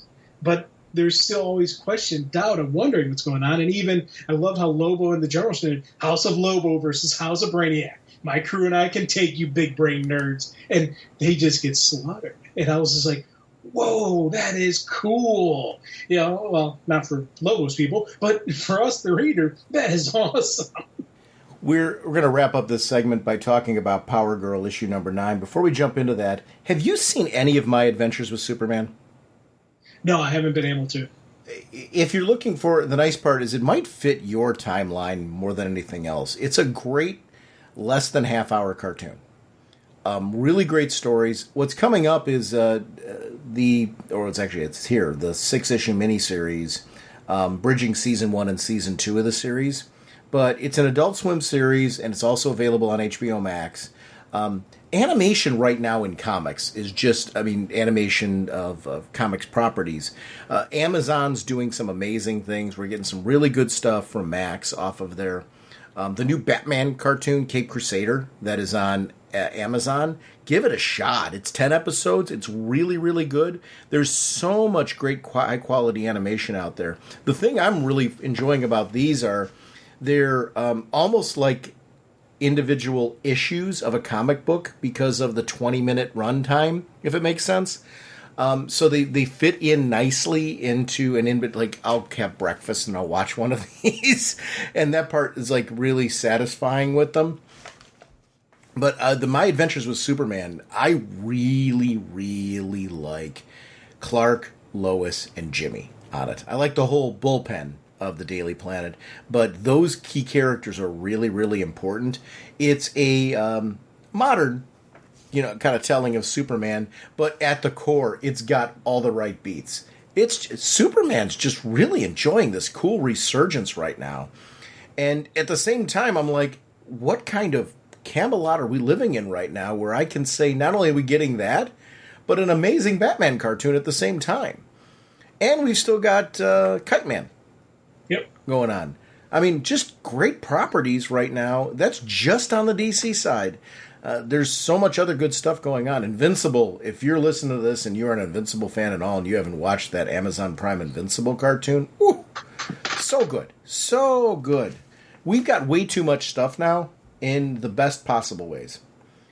Anyway, Power Girl number 9. I'm looking at the cover right now, the Buy Me Fanboy cover that's over there. And it's great. I've loved over the years the various Power Girl covers that we've gotten. And I really enjoy this series. In particular, we jump back to Power Girl having the fight with Crush. I really am enjoying this particular team up between the two of them. She's a character that, of course, needs to be brought. We actually talked about in the Superman issue having Virl Dox in there. Her being a part of this storyline and it being contained in Power Girl, I think is a really good thing. We know why Power Girl is still outside of Brainiac's bubble. It's because of the fact that she's from a different Earth. She was not, from a tuning folk standpoint, she was not on the same vibrational beat. And all of that makes a lot of sense, but she's still a part of this arc and what's going on. That piece is something that I'm really greatly enjoying from this. Power Girl's been a series that has been, because I'm doing so much reading, this event forced me to get caught up on it. When I say forced, it just more bumped it up the stack. I'm so glad it did. This is a really good book. Oh, God, yeah. And again, Power Girl's one of those characters that I think sometimes, like Supergirl, she gets put on the back shelf. Yeah. And she's, ignored. Or not her I don't want to say ignored, but just she's not given the prominence and to shine. And she's a great character that I've had some really good stuff going on with her in her solo series. And then there's been a couple of the interactions between her and Supergirl, have been kind of neat because they're the same person, just from different Earths, and it's just the development and evolution of the characters. And I kind of like seeing them work together. And and her teaming up now with Crush is a good combo.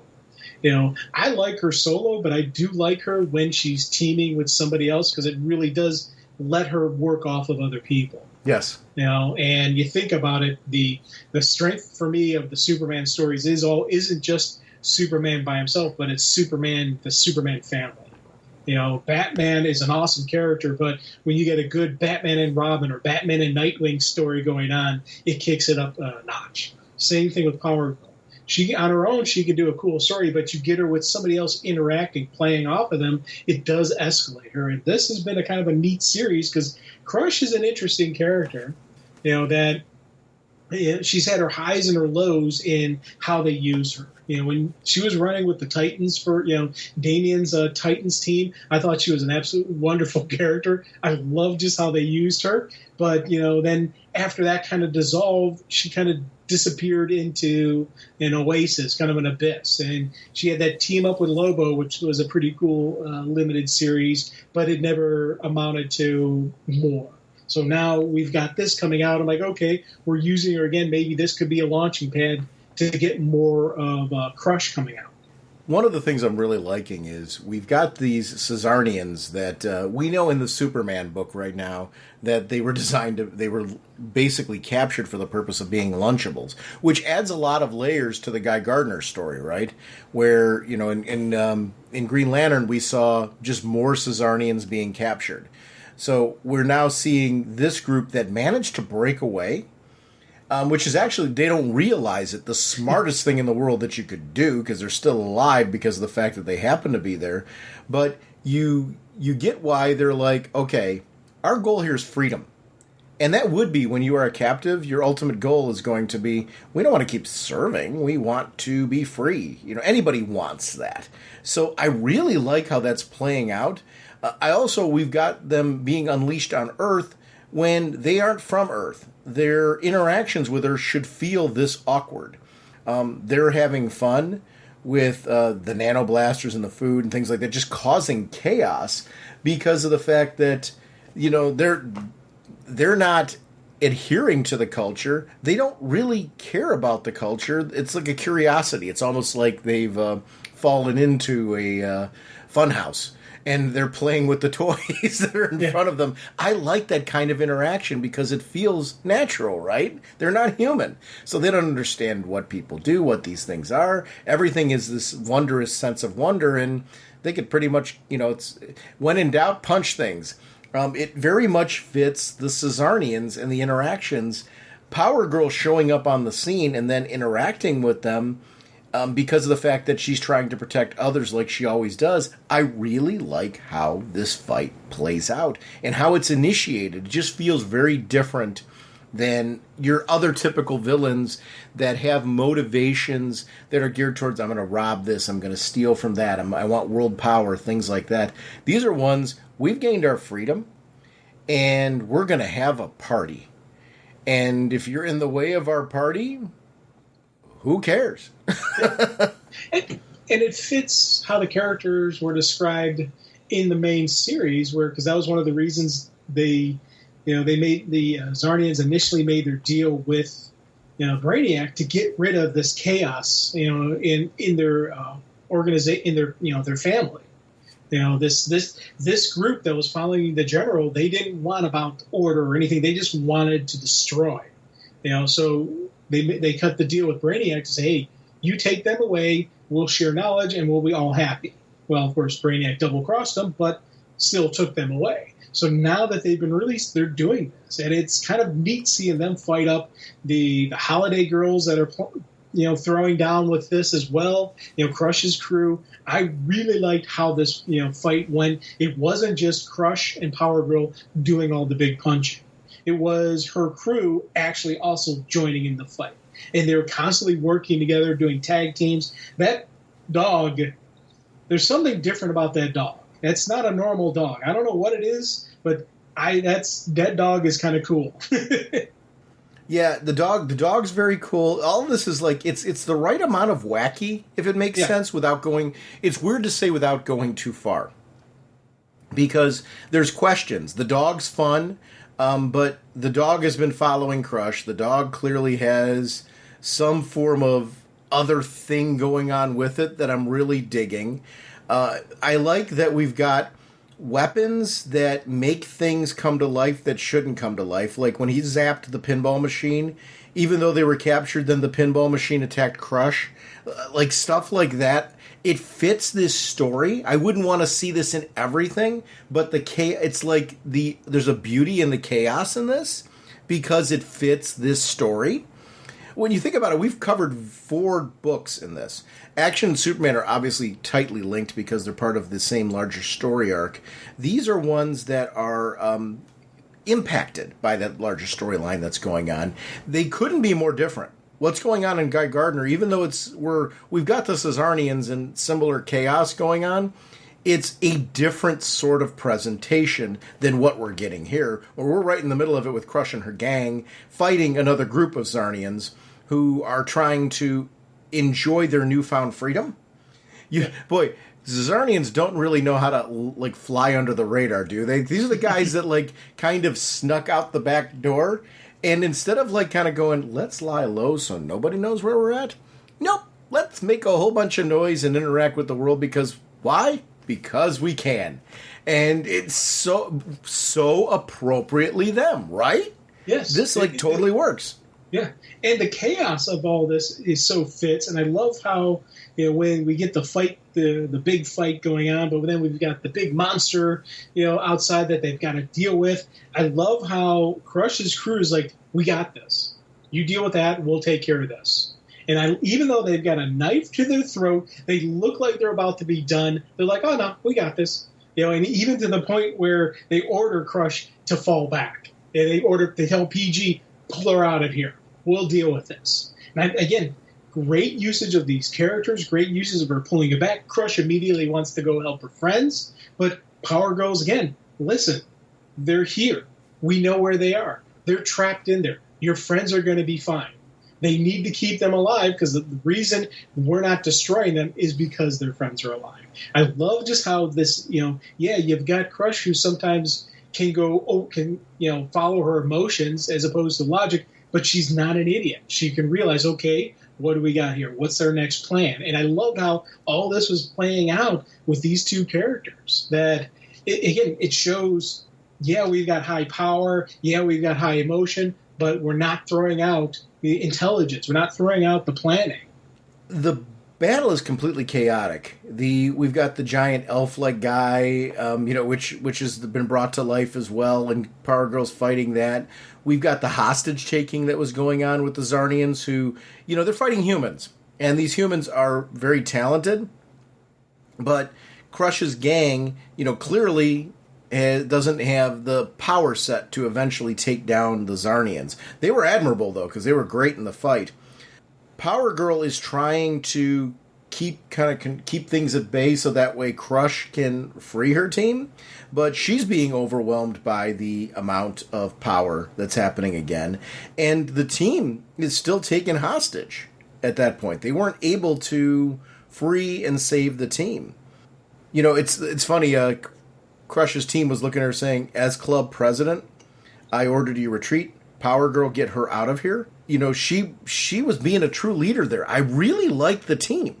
Yeah. Like, the characters in a very short period of time have become ones that I've greatly grown to like and want to see more of. And that's something that in a side story is always a joy when you're like, okay, I'm seeing a different lens, a different group in the DC universe, a different, neighborhood than I was seeing before, and really enjoying the exploration of this group through it. I love stories like this where they take you back and plop you into a zone that you couldn't already. Like, while this is going on, this is how it's impacting this little burg. Good stuff. Yeah. Oh, God, yeah. And again, I like the fact that Crush is a prospect to this game. Even though Crush has more power than all of them, she's still the prospect. And again, Art paying attention to details. She's got a prospect jacket on. Any type of, formal organized gang like this, you have the prospect patch. They haven't earned the full patch yet, and maybe this is going to get Crusher patch. I don't know. But I do like how this played out and how we're getting, this story furthering. But then again, it doesn't just end there. We still have all this up where they're laying the groundwork for the next big fight for Power Girl, in that the stray bolt from the Zarnian clipped the thingy, and they're getting ready to another. Power Girl's got something else really powerful she's going to have to fight. We do go back in the concluding sequence where it was, again, the observer who was watching Power Girl earlier was sitting there watching her, saying, basically, am I going to leap in? Should I be helping her out? No, it's not the right time. I shouldn't be doing any of that. But this is somebody who's been infected by a stray blast from the Zarnians. And because of that stray blast affecting, we're now turning into this, kind of, it's almost like this Wolfman-styled creature, but it's a robotic I don't know if cyborgian's the right thing, but it's a robotic Wolfman-like creature that is basically there's a clear set of programming that is being corrupted by the transformation and what has happened. Because I will not allow any harm to come to Power Girl. But then it turns into, that privilege is mine. Really kind of a cool ending. It's like, what more do we need? Well, I didn't know we needed this, but I clearly do.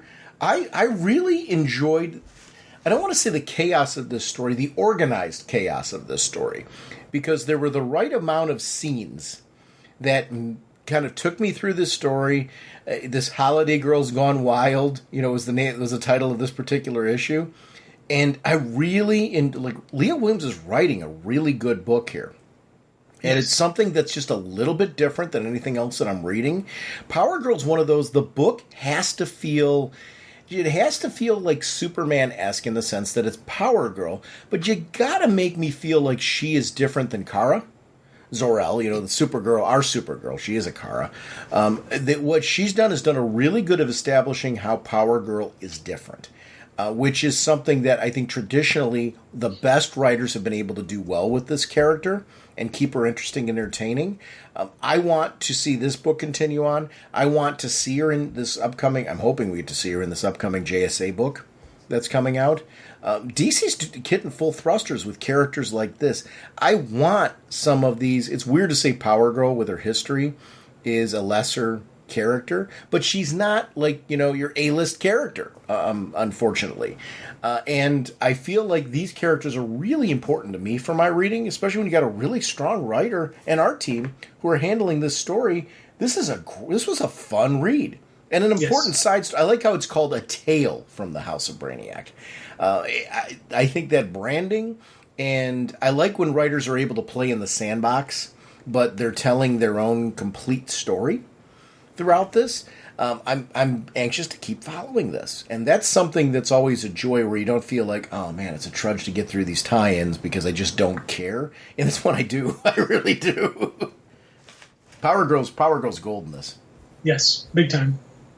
Hope this craft can withstand this powerful force. I wanted to talk a little bit briefly about some of the San Diego Comic-Con news, because there was some interesting stuff coming out of that particular event. One of them being Robert Downey Jr. being listed as Dr. Doom in the upcoming I was going to say Justice League because I'm on such a DC kick right now, but Avengers Doomsday. Downey Jr. now not, well, here's what we don't know. I was assuming, because the way they were talking about the only actor that could play Victor Von Doom is Robert Downey Jr. I guess I'm assuming he's going to be Victor Von Doom, but you know how this is with the multiverse and timey-wimey stuff and all that type of thing. He could be a version of Tony Stark, and there's all kinds of different things. What do you think about the casting, though? Let's forget about the story right now, because we don't know the story yet. What do you think about the casting of Robert Downey Jr. in another role in the MCU? Well, he's a great actor, so... And Doom is that beautiful, complicated character that if you have a strong actor playing him with a good script backing him, you can get some amazing stories being told. That's one of the things about Doom that, I didn't mind the previous incarnations of him, but I wasn't a fan of them. They didn't really capture the depth that Doom has. And it's funny because, with my experience on Doom is because a longtime family friend Angelo. I always say he's my third brother. That's how long we've known the guy. He's a huge Fantastic Four fan. Yeah. So of course he's a huge Doom fan. Just because of that great rivalry. So my knowledge comes from a lot of times conversations with him on it. Just like a lot of my old Spider-Man knowledge comes from my brother Bill, who's a huge Spider-Man fan. So it's kind of interesting in that I get secondhand knowledge on a lot of these characters, and Doom is one of those where he's crossed over into the X universe before. He had that great crossover with him, the Fantastic Four, when Kitty Pryde's body was breaking down, and Doom's like, I can fix her. Reed Richards couldn't do it, but I can. Yeah. And it was that story arc was absolutely brilliant. I loved it, and to me, that's always the images I have of Doom, where he's a villain, but no, he's a hero because he sees himself as the champion, as the savior, and that's the kind of things that, they bring, that I think Downey, that complexity he can bring to that character, and we know he's going to have a good team backing him, so I'm looking forward to seeing what they do. Personally, I was thinking alternate Earth, Tony Stark, left his world and came to our world and became Victor Von Doom, is how I was thinking the story played out. That's my guess. Well, so he's actually going to call himself Victor Von Doom, but he abandoned his world for whatever reason and came to our world and became Victor Von Doom. So he wouldn't be, because our world has a Tony Stark in it. And so he knew I've got to stay hidden, which is why he was in his little small country he's in, and he's making his appearance now that Stark is gone. That's how I personally think this is going to play out. But to be honest, if I'm completely wrong, I'll be okay with it. But Doom has a scarred face. Like, it's one of the things that I'm not seeing pop up a lot. Like, I at least from my childhood, I remember when he took off that mask, underneath was a horribly disfigured face. So I guess my question is, do we know for sure, like, we're going to be seeing Robert Downey Jr.'s face in the scenario? How would you feel if this was actually Victor Von Doom and Robert Downey Jr. was playing him, and there isn't we aren't seeing his face? Everything you're saying, I'm nodding at. So I see that as being a possibility. I wouldn't mind that storyline. If you're telling me a great storyline where it's multiversal Tony Stark, if this is a much more edgy, evil version of Tony Stark, and we brought him over, and he's actually the Dr. Doom of his world, all of that works for me. So I'm in on that. That's fine. We've already established the multiverse in Marvel. So sure, okay, if that's what they're doing with this, I'm great with it because, to your point, great actor. He's passionate for the Marvel Universe. This is exciting. I think it's going to be cool. But what if, like, we're playing off the fact that Doom was horribly scarred and disfigured underneath there, and we don't actually see Robert Downey Jr.'s face? Wouldn't that work too? Yes, 100%. Again, talented actor playing a complicated character. Yes, 100%. I'm all for that, and I wouldn't have an issue with it. Just like you think back to how Chris Evans was the first Johnny Storm, and I wouldn't have minded if they would have had, if they would have done a Fantastic Four appearance in one of the Avengers movies, and have him be in flame mode, so you really couldn't clearly see his face. I think that would have been funny a little bit. But with this one, they 100% could pull it off, with it being Robert Downey Jr. playing the role, scarred face. When he takes off the mask, you don't see Robert. You don't see his actual face. I wouldn't have a problem with that either. That would work well for me as well. Only thing it would be a little weird when they do flashback sequences showing him without scars. But if they did flashback sequences where they always periodic just had his face in the shadows somehow. For some reason, just how they do that camera magic, they could do a brilliant job with hiding his face even during the flashback sequences. I think that would be a neat little story neat way to do the story if they wanted to go that route and completely say, this isn't a multiverse Tony Stark. This is just, he's a talented actor. We want him playing the role. So, either way, I'm happy, and again, as long as I get a cool, Doctor Doom story. That's the key for me, because Doctor Doom, really complex, really detailed. He's not just, when you just have him up front and just, cookie cutter, he's a villain, ooh, wahaha, really smart, he's got a super tech armor. No, he's so much more than that. And that's what I want, and I hope they're going to capture. And again, I think they're going to. I don't think they're just going to give us a cookie-cutter Doom. Because, again, they talked about how the only person who could play Victor Von Doom. And, again, when I first saw the clip, I didn't really hear that. And it was you and I were talking about it. And you said, no. They said who could play Victor Von Doom, not Dr. Doom. Mm-hmm. And I was like, yeah. That's when I started thinking about, oh, yeah, this is going to be interesting. So I'm all for this. Again, I'm all for any of these movies. These movies seem good. I'm happy with it. We've got a great creative team backing him, so let's see what he can do with it. There were two Avengers movies, Avengers Doomsday and Avengers Secret Wars, that were announced. Doomsday being the first one, with the idea of this being the one that would be introducing Doctor Doom. And I'm excited for that. I mean, it's the idea of recognizing you've got to introduce this character into the Marvel Universe. He hasn't been there. I like that idea. I mean, everything so far that they're doing is great. What they're recognizing here is that they've got that problem, and it's not just a Jonathan Majors problem. And by the way, I'm not diminishing that. That is a problem. Everything was geared towards Kang. Jonathan Majors, there was a very public lawsuit, things like that. I'm not going to try to rehash it here because I'm going to do it poorly. But that now forced them to remove the actor and move forward without him in that role, which means you got a choice. You either recast Kang or you divert. I think the reason why they had to is take Jonathan Majors out of it for a minute. They had an MCU problem. And the problem was one, I've liked all these movies. So I'm in the camp of these movies have all ranged from being enjoyable to great. And the difference is when you've got enjoyable movies, admittedly, you're now hitting some of your core fan base and you're not getting a larger audience. Very similar to comic book series. There are some comic book series that sell extremely well because they just meet a large amount of audience tastes. There's other stuff that's more niche. And that's what they were doing with these films that they were putting out. They were throwing out some risky films and risky television shows for the purpose of seeing what people would... I think they thought the MCU was bulletproof. Understandably so, because of the fact that everything had been striking gold.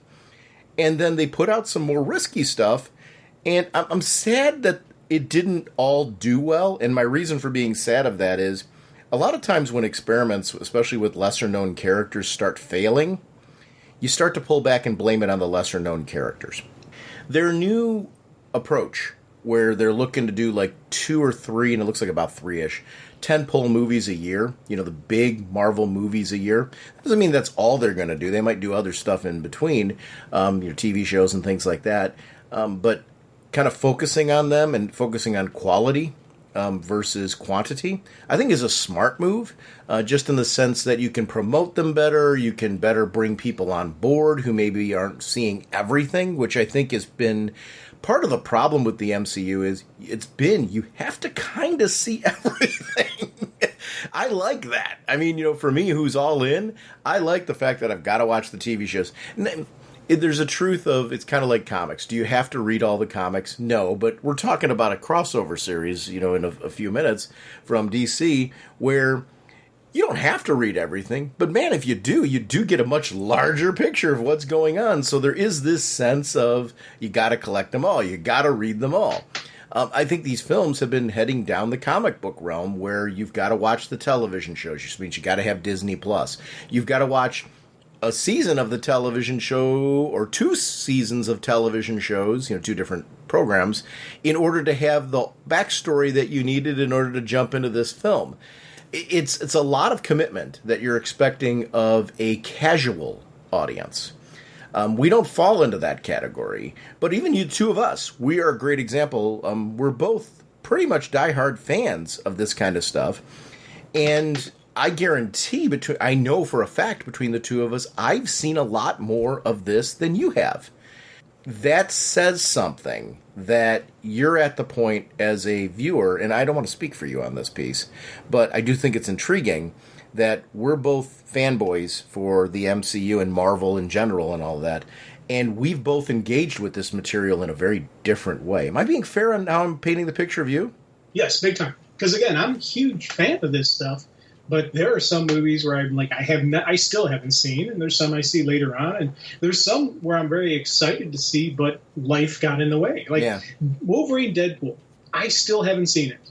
And here's the thing, I was gung-ho excited for it, to see it, but I started having some work issues going on, and then I started having some dad issues going on, and I'm like, I just made the choice. Not to see them, but I want to see them, and I'm hoping maybe this week I'll be able to find a free time when I can see it while it's still in a movie theater. But some of the Captain Marvel, the Ms. Marvels, all of those Marvels ones, I haven't seen any of them. What else haven't I never saw Thor: Love and Thunder, and I think I probably would have really enjoyed it, but I can't remember what was going on when that was in the theater. Something else came up, so I am a fan of this, but I'm not saying I gotta see this. Now, I'll tell you right now, this again, this coming up Doomsday one, that's going to be one where it's going to have to be a serious event for me not to see it. Like, I didn't see Deadpool Wolverine because I was doing the company I work for. We have a new operating system, and we were implementing it on that weekend. So every day I was working until like 10 o'clock at night with the implementation. Throughout the weekend. So, I bought tickets. I bought like 3 tickets to see it, and I missed all 3 shows because I was working when the show fired up. I was like, dang it. I was like, this is really starting to get to me. So I stopped buying tickets until I knew I'd be able to actually attend the show. Same thing with the Avengers coming up. I'm going to see it unless something significant happens and it prevents me from going to see it. So there's, I'm all in, but I'm not, there is definitely, with the other characters, there's definitely stuff that, if it got a little complicated, if I had to choose between, I'm just going to rest at home or go see the movie, I chose rest at home. Avengers, it's going to have to be something significant to prevent me from going and seeing it. So what they're advertising they're doing is doing what it's supposed to. Yeah. Getting the people like me who would choose, I'm going to sit at home and just rest because I've had a stressful week instead of go to a movie theater. So this is getting those people to say, you know what? I've had a stressful week. A movie is what I need. And that's the kind of hype they're building up in the fans, the non-fans, the people who are fans of the comic book genre movie. This is the kind of stuff that's going to help them out, I think. And where you're, I think, adding one layer to what you're saying, it's not even just a movie is something that I need. It's this movie that I need. Because you're saying that, actually, in the way that you're describing it, you're like, well, Avengers is like one of those that it's got me in a completely different mindset. So it's that film that's drawing you in right now. And I hope they continue to do that going forward. Just because I think the superhero genre, I know the superhero genre thing is 1-2 punch of, we've got superhero fatigue. I think there's sort of a truth to it. The reason why I say sort of, I think we're kind of putting everything into one bucket. I think there's been too much.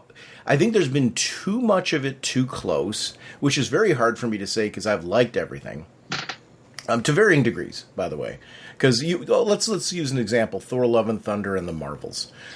Thor: Love and Thunder was enjoyable. It was not as good as the one that preceded it. With the Hulk, with the team up piece and off of that. I really liked the Thor movies. The only one that really I'm kind of a little bit down on was the second one, Dark. What was it? Dark World? Yeah. That one I liked, but it's one of the ones like when I go through and do rewatches, I'm not as jazzed to rewatch it, which kind of says a lot. But I'm glad I own it. I'm a completist as far as like going through story wise. I didn't hate it. It's just not one of the ones that I have as much fondness for. Love and Thunder kind of slips from its predecessor as well. But the Marvels, I actually liked a lot better than Captain Marvel. And it was good fun. It's a fun movie. I think what it was, and it did like the worst, I believe, out of all of them. The sad part about that one was I really thought it was a fun ride. And I think it was an unfortunate victim of, by the time it came out, that brand of superhero fatigue was already on board. People were putting down that movie long before anybody could ever view it, which to me is the kiss of death right now. It's even like the reaction to Robert Downey Jr.'s casting. For me, like some of the speculation you and I are doing here, it's all story-based. Like, I mean, I want to see the story. And I saw something recently that there's going to be an upcoming comic in the Ultimate Universe that is going to kind of open the doorway for this Doctor Doom. So there's going to be actually a comic book precedent that's setting the stage for what's going to happen. I'm anxious to read that. But to me, story is what's going to be. There's a part of Robert Downey Jr. is I think he's a great actor. I've always loved him. Chaplin, I'm going to go to a movie that's kind of a random one. One of my favorite movies of his is Chaplin. Yeah. And that kind of set the stage for me. Oh, he's a different kind of actor. And I was glad when he made his comeback and all of that just kind of played out. I thought Tony Stark was a character that he was made to play. But that's not all he's made to play. And I like the idea of him kind of just getting to wear a different mask of sorts in Doctor Doom and seeing where that goes. I think that's kind of cool. The story's got to match that excitement, though. And we don't know what that story is yet. I want to see that story play out. For all of us, we should be rooting for that thing to be brilliant. That's the piece where even if you're kind of sitting right now going, I'm just not interested, what you want is that you want to be wrong. And the reason being is that you want to find out this is a brilliant movie. And even if you don't go opening night, and that's not your cup of tea for anybody listening to this, what you want is, from word of mouth, no, this movie was fantastic. Yeah. Because that's good for all of us, right? If it is a brilliant movie, and it draws in an audience that maybe's lapsed from the MCU, that's a good thing because that means there's a quality movie that's being put out. Another movie that I want to mention real quick is The Fantastic Four, because those characters are going to be appearing in both Avengers, but the film that's coming before that is going to be set in, I believe, the 60s? Like, it's going to be like kind of a retro kind of film, but it's going to be a 60s world that's more like some of the sci-fi that we, not even we grew up with, that like predated you and I being on this planet, where it's kind of Earth, but it's like this futuristic kind of trendy Earth from that era, if you know what I'm talking about, where there's going to be technology that like didn't exist in the 60s but was imagined in the 60s. They showed a version of the Fantastic Car there that looked really, really sweet. I actually really appreciate that stylistically. Like, let's do something a little different. Let's shake this whole game up again. They have some really great acting talent in that. And Doctor Doom's not going to be in that one. I think it's going to be a Galactus story, at least from what they're teasing right now. But, man, casting-wise and the whole premise for me, I'm throwing out my opinion on this. Have you seen any of this? And if so, what is your excitement level for it? Well, first off, yeah, I've seen a couple stuff on it, and I'm very excited for it. You know, it looks kind of interesting. Again, with the whole with it not taking place nowadays and all that, I don't know how that's going to translate into current universe and whatnot. So I'm looking forward to seeing that. But the casting I've seen so far, I really like it. I like the choices they're making in this, and going with Galactus again. Some of the images that they've shown of Galactus, he's going to be more closer to the comic book version versus what was in the one movie, Rise of the Silver Surfer. So definitely looking forward to that. And I thought either it was speculation or it was confirmed that the end movie credit scene is going to be Doom. That's how they're introducing. Doom is actually going to be introduced in the Fantastic Four movie, but not as the main character. Oh, and again that either I can't remember if that was speculation or if that was confirmed that he's going to be in that location. But my guess is end movie credit scene we're going to see Doom, probably similar to how we first saw what's his name, Kang. Yeah. Just a little blip kind of thing. You see the turn around with the mask on. I don't know, something. It'll be a blip kind of thing, just introducing Doom. Yeah. Because again, Doom and Fantastic Four go hand in hand. Sure it does. Yeah. Reed Richards, Victor Von Doom is just a great, again, it's like Luther and Superman. If Luther and Superman ever would truly work together, they could solve all the world's problems. If Doom and Richards ever truly worked together, trusted each other 100%, they could end everything. They could end all strife, all types of all horror, and you name it, all the whatnots that's nasty in the world. Those two working together could solve that. Wait, to take it another way, you're kind of right. If they were ever to truly work together and turn evil, they could also end everything. Oh yeah, too. yeah. If they work together as an evil force, then there's nothing. No one could catch them. DC had some terrific news too, and I'm not going to go through everything from San Diego. I just want to throw out some pieces and shout out some things that I heard. First of all, the rebranding of the old Bullet logo coming back across DC Media. Is something that I think is exciting. I think we're at a time right now with clearly the upcoming Superman movie and the upcoming media relating to that's being looked at as a relaunch. I'm glad it's not being relegated to just this outside media. It's also the comics. So there's some cool things coming. But what do you think just overall about what are your thoughts on the Bullet logo, a new version of the Bullet logo coming back? No, I'm cool with it. Again, I think, every so often you got to change up the look. Every so often you got to, do a rebranding, but it's a rebranding with the old brand kind of thing. Yeah. It's the retro styling. I don't want to say it's a classic marketing ploy, but it kind of is. But it's new, but it's still something you're comfortable with. It's not anything dramatically changing. It's not going to shock people and say, "Oh, it's this." No, it's just it's an update. It's kind of look cool. So I'm down with it I'm down when companies try to do stuff like this, as long as they don't really go over the top and do something super weird. Well, our podcast, the name Raging Bullets came from the DC Bullet logo. So right. I'm kind of glad it's like an old friend coming back. It's kind of cool. They were also talking about the new Absolute Batman, Absolute Superman, and Absolute Wonder Woman, which reimagines the characters in this new universe that's going to be very different, but connected to DC. So we've got Absolute Flash also coming by Jeff Lemire and Nick Robles, which will be joining the line in March, which is really, really cool. Jeff Lemire is going to be, I believe he was the writer attached to JSA as well. Don't 1,000% quote me on that. I thought I read that somewhere. But Ram V is going to be taking over Jack Kirby's Fourth World. We're getting Mark Waid and Dan Mora, who have been doing Shazam. They're going to be revamping Justice League in November. And it's going to be called Justice League Unlimited, is my understanding. And Shadow Cabinet is coming in a 4-issue series in November from Milestone. So there's some interesting things that are coming over there. All of those announcements I was excited for. Again, this isn't meant to be exhaustive. I'm just throwing out a few things that I thought were really, really interesting. We're also going to be getting a West Coast Avengers title from Marvel.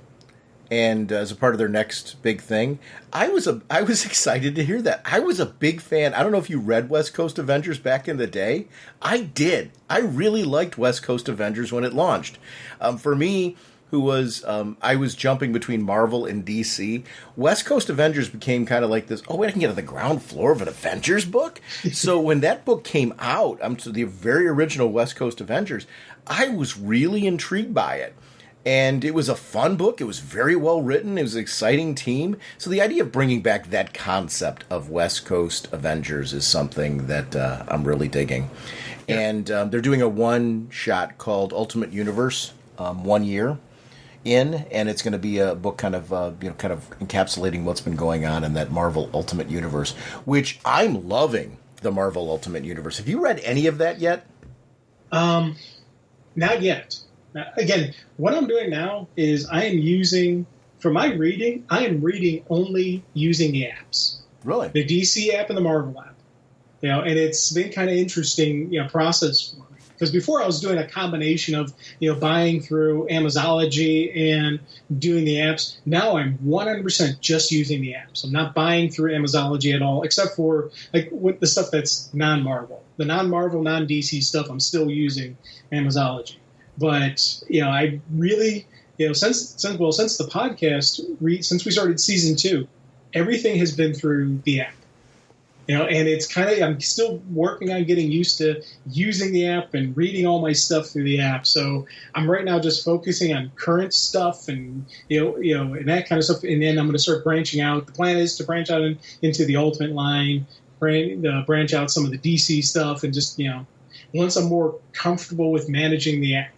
Because before I just pick and choose. It was just I was just doing sniper stuff. I'm like, I want to see this, I want to see that. Yeah. Now I'm actually using it as my day-to-day reader. And that's I'm still working on getting comfortable with it. We're not far off on that. We would be different on how we're buying things. What I'm finding is that I've gotten very into collecting physical media. As far as collector's covers, alternate covers, collected editions, certain titles. I'm now really enjoying getting the physical version. What is strange for me right now is when it came to my physical comics, I used to be I don't care that they're mint. I'm a reader. These are my reader's copies. I'm glad to read everything, and I'm going, for years of just tons of drawer boxes filled with books. What I'm finding now is I really do care that they're mint now because of the fact that I'm reading more digitally on my iPad. The physical part, I'm strangely my excitement over physical collecting has somewhere been reinvigorated. I think it's been just lately going to as my wife and I have done little road trips and stuff like that, going to different comic shops. I've gotten into going into the comic shop, browsing around, and I'm finding covers are really drawing me in. I'm grabbing certain books, and old and new, where it's now I'm filling in holes again I'm sitting here, I'm I sold some of this stuff years ago. Now, sometimes for space, sometimes for the fact that I just needed the money at the time, going back when I was younger. I'm now taking certain parts of my collection and gradually refilling them in. Some books I'm buying for the purpose of, I know I'm going to a comic convention and I want to have the creator sign it. Because I have in my basement a wall of, it's celebrity, when you get those celebrity photos or you get a celebrity autograph, I get those framed. I'm doing the same thing with comic creators, though, where it's nice to get a writer or an artist to sign their work. And I get that framed. I found these frames on Amazon that are like this perfect. It's meant for comics, and they just look really great, and they're all the same. You know, if it makes sense. So I've got like these uniform frames that I'm putting on the wall of comics of people that I've met. And I'm real big on getting my name on it and getting it signed. So, that takes kind of the mint thing out of it. Yeah. But it's also a memory, of a moment, of that opportunity to meet that creator. That kind of stuff is really fun. But I'm doing a lot of my reading on the app. What I'm finding out of the two apps right now, and it still remains the same, I've got that Super DC subscription where you get everything sooner. Yep. I'm buying stuff through Comixology. Some of it is collected editions through Comixology. Some of it is current books through Comixology where I don't want to wait for any delay on either DC or Marvel's end. I just want them right away. Some of them are ones where I don't want to open my physical media. I want to follow the story. In other cases, I'm going to the apps that we're talking about. I'm finding, though, that I still find the Marvel's app tracking what you've read superior to DC's. Marvel's has been around longer. So in fairness, I feel like DC's app has continued to make positive strides on that end. I'm going to be honest, I just wish it worked the same as Marvel's app. Just pretty much so out of the gate. I like the way that with Marvel, like I'm reading Gang War right now, Spider-Man's Gang War. I'm liking the fact that you have the ability to read the crossover in reading order. Like as it was released, it checks off for me what books I've read. So I can go back and search that reading order again in my library and see what book I left off on. So for me as a reader, I'm just finding that fantastic. I wish DC's did that as well, but I'm not trashing it. I think it's a great app. I just would really like it to function the same way to make it easier for myself as the reader to jump between properties. Because I find like with DC's, I'm doing the same thing that I'm doing with Marvel's, where there was a crossover, whether recent or old or something like that, and I want to follow it. Sometimes my mood, it's like I'll be reading, 4 or 5 issues in a particular story arc, and then I want something else. Not because that story's bad. I'm in the mood for something different.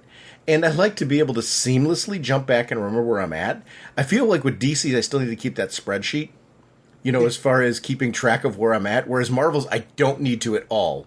It's just I can organically jump between things and I know where I left off, and it just does a better job of managing me.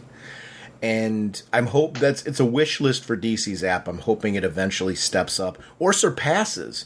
The idea would be, I'd like a year from now to be able to have this same discussion and go, man, have you seen what DC's app's doing? Just because I feel like if both apps are advancing, the piece that I'm concerned about with that, and it's why I referenced before that I'm still buying physical. I'm still buying certain things direct from Comixology, but physical more than anything else now. I've had this strange reinvigoration for physical, and the reason why is I went to a Comic-Con recently, and I asked the question, like, are digital counted? Like, how is digital counted? Because I still can't get a word onto that. And the writers there all seem to be pretty much showing the consensus of it doesn't. And it's really worrying for me. Just in the sense that as a person who is a consumer, comics are like any hobby, it's an expense. And I want my vote to count. I don't know how these apps count, because I'm guessing they don't. Just in the sense that are they tracking my reads? Do they count towards making any kind of choices as far as continuing it? No. So I feel like I want to put the dollars behind the books that I'm really digging. And I like the collectability of them as well. But I really feel like there needs to be, I don't want to use the word transparency because it makes it sound like they're hiding something. But I wish there was a better guide out there from these companies as far as, hey, here's how we'd really like you to engage with our stuff. There is the whole part of, if you love comic shop owners, go and support comic shops. I'm a big believer in that. I I can't walk into a comic shop and not walk out with something. They're small business owners. I feel like the time I spend and the joy I spend in circulating through, even when I'm out of town, circulating through a comic shop, I always walk out with something. Yeah. Just to, if anything, because it was such a great, I'm a kid in a candy store in a comic shop. So I like to support them on that end. And that's not because I'm forced to, but I do feel like we're in this weird era where I still don't feel like we've figured out digital and how to make it count. And that's weird. Because it's been around forever. You and I years ago were having conversations around, what does digital mean for the future? It's gloom and doom, the sky's falling, that type of thing. Now it's kind of like, okay, it's been around forever and we still haven't figured this out. I kind of always hoped it would become the new newsstand. It isn't that at all. And why I wanted it to be the new newsstand is I was hoping that would ultimately lead to helping comic shops, where your gateway was digital, and then you get so into it that you want the swag part of it, which is always what, as a kid, that's what led me to comic shops. It was going to French's Pharmacy, going to the 7-Eleven, reading comics. Then I wanted the ones I couldn't find. That led me to comic shops when they started coming on the scene. I kind of was hoping that, digital would eventually lead to that, and I still think we haven't figured out how to navigate it. No, and just for the record, I am still buying a lot of paper comics because I've got my collections that I continue on. But I was buying paper Comixology and then had access to the app, and I was like, I'm gonna cut out the one expense, So I still buy my paper for my collectabilities, but I'm trying now to just use the one expense that I pay for. So, yeah. It's again, as you're going, I'm nodding my head with still getting the stuff in the collections and picking up different stuff now, like the X-Men #1, Gale's book. I was looking through the variant covers. And I saw the one variant cover by an artist that I really like. I'm like, you know what? I'm going to get that one for when next time I'm at a con where they're all there. I can have all of them sign it. I can have the variant cover artist, the regular artist who's internal work, and then Gale. So I'll have all of them, signing that book, for the same thought as you were having, where I'm going to sign it and have it put up on my wall. Yeah. So stuff like that. So I'm still very into the collectability of it. And it's funny listening to you talk about how when you go places, how you guys do your little trips. That's something I'm starting to do a little bit more myself, where I'm looking around what other shops are in my area. Because I've got, my one main shop that I go to that's wonderful, John and Carol's. If you're ever in the Cleveland area, look them up. It's a great shop, wonderful people. But I want to see what else is around. And I've been looking and seeing what's down in Akron, what's down in North. I used to have a shop in North Canton that I used to go to, and I lived down there. And I was recently going, I wonder if they're still open. Are they still around? And trying to find them, and it's, and I'm planning my next Vegas trip, and I've started looking at Vegas comic shops, so I'm like, I think I want to go hit a Vegas comic shop and see what that place is like. So it's, with you, I'm kind of in that boat again about wanting to do stuff, to go to cons, to go to different shops, just to peruse and be a geek again. I'm starting to get that vibe again. So I want to shout out one shop in particular, just because Ted Sikora had just gone there. Our friend who does Apama and that whole line of comics. He was shouted out Laughing Ogre Comics, and it's OGRE. Laughing Ogre Comics in Columbus, Ohio, and it's 4258 North High Street. And I just happened to be in Columbus for 5 days, and I popped into the shop and got a chance to take a look around. I actually went 2 days because one day I went. It was on a Sunday, and how sometimes you're like, especially when you're like on a trip or something like that, you're not thinking it was a Sunday. I was there for a cybersecurity event, and I was working 11-hour days there. So on Sunday, I had worked an 11-hour day, a full work day. So I'm not registering that, wait a minute, you idiot, this is a Sunday. So I show up at the comic shop literally 15 minutes before it's closing. So I walked in, and I realized, I saw the hours on the door, and I'm like, oh no, I can't do this to these people. So I went in and did a quick little scope around of the shop, and I'm like, I need to come back. because it's a very stocked shop. For everything from comics, old and new, to statues, to toys, to just anything you could want. Collected editions, everything. I mean, it's a very well organized, laid out shop. It's a beautiful shop. I literally could spend days there kind of looking around and just enjoying everything that's there, depending on my mood. And I went back the next day and spent a little bit more time there. And it was, the Monday. It was just a really, really great shop to be in. So I just want to shout it out just because it was a cool shop. And I'll kind of wrap up with that because we've got some comics to talk about this episode. Reaching melting point. Not sure we can make it.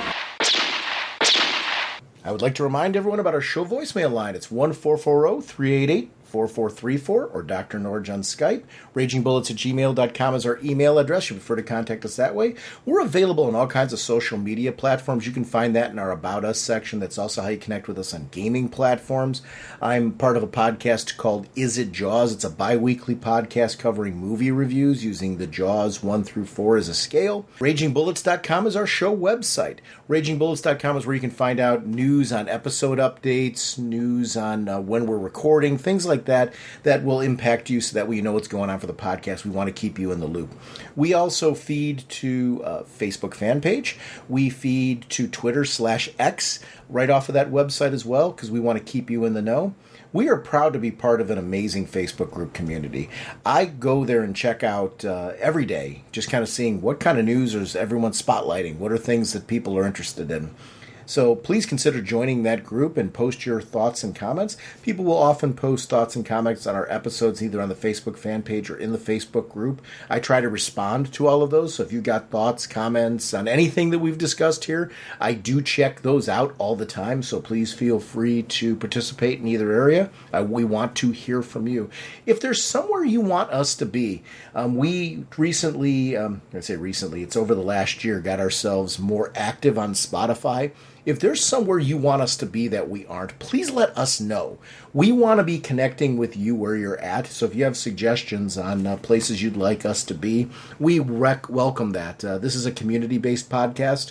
And also, if you have things you want to shout out, I have no problem with people calling into our podcast if they want to shout out their podcast, their blog. I don't have any problem with people doing that in our Facebook group, on any of our socials. If you think there's something that would be relevant to our audience, I feel we have been very blessed over the years that we've done this podcast to have a lot of collaboration that has led to the audience base that we have.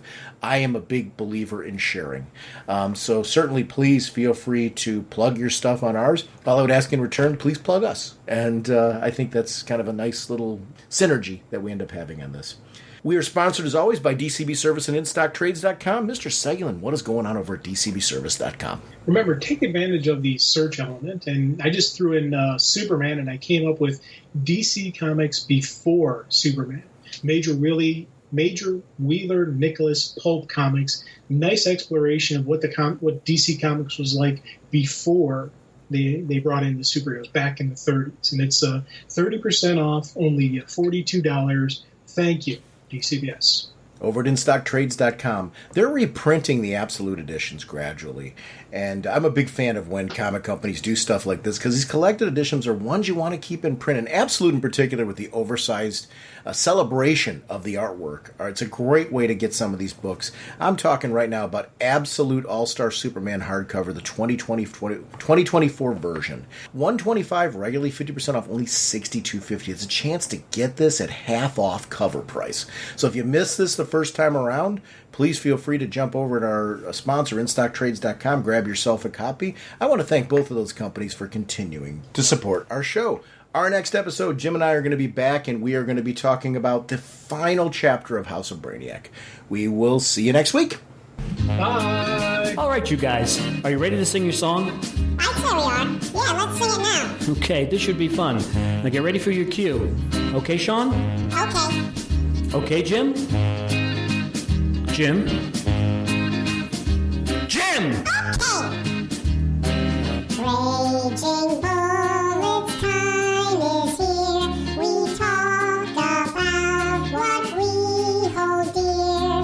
Comic books and TV shows.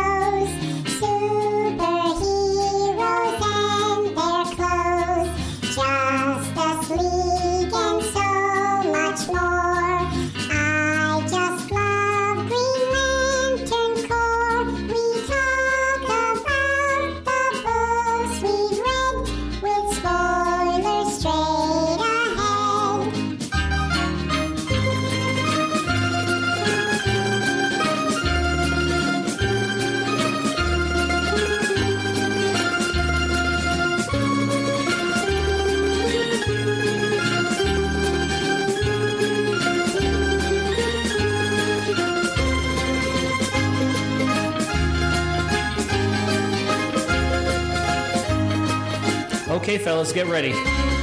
That was very good, Sean. Naturally.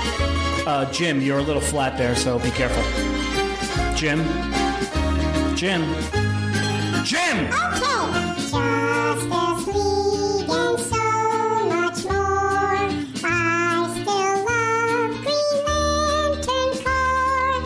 DC Comics are what we know. The Raging Bullet Show. DC Comics are what we know.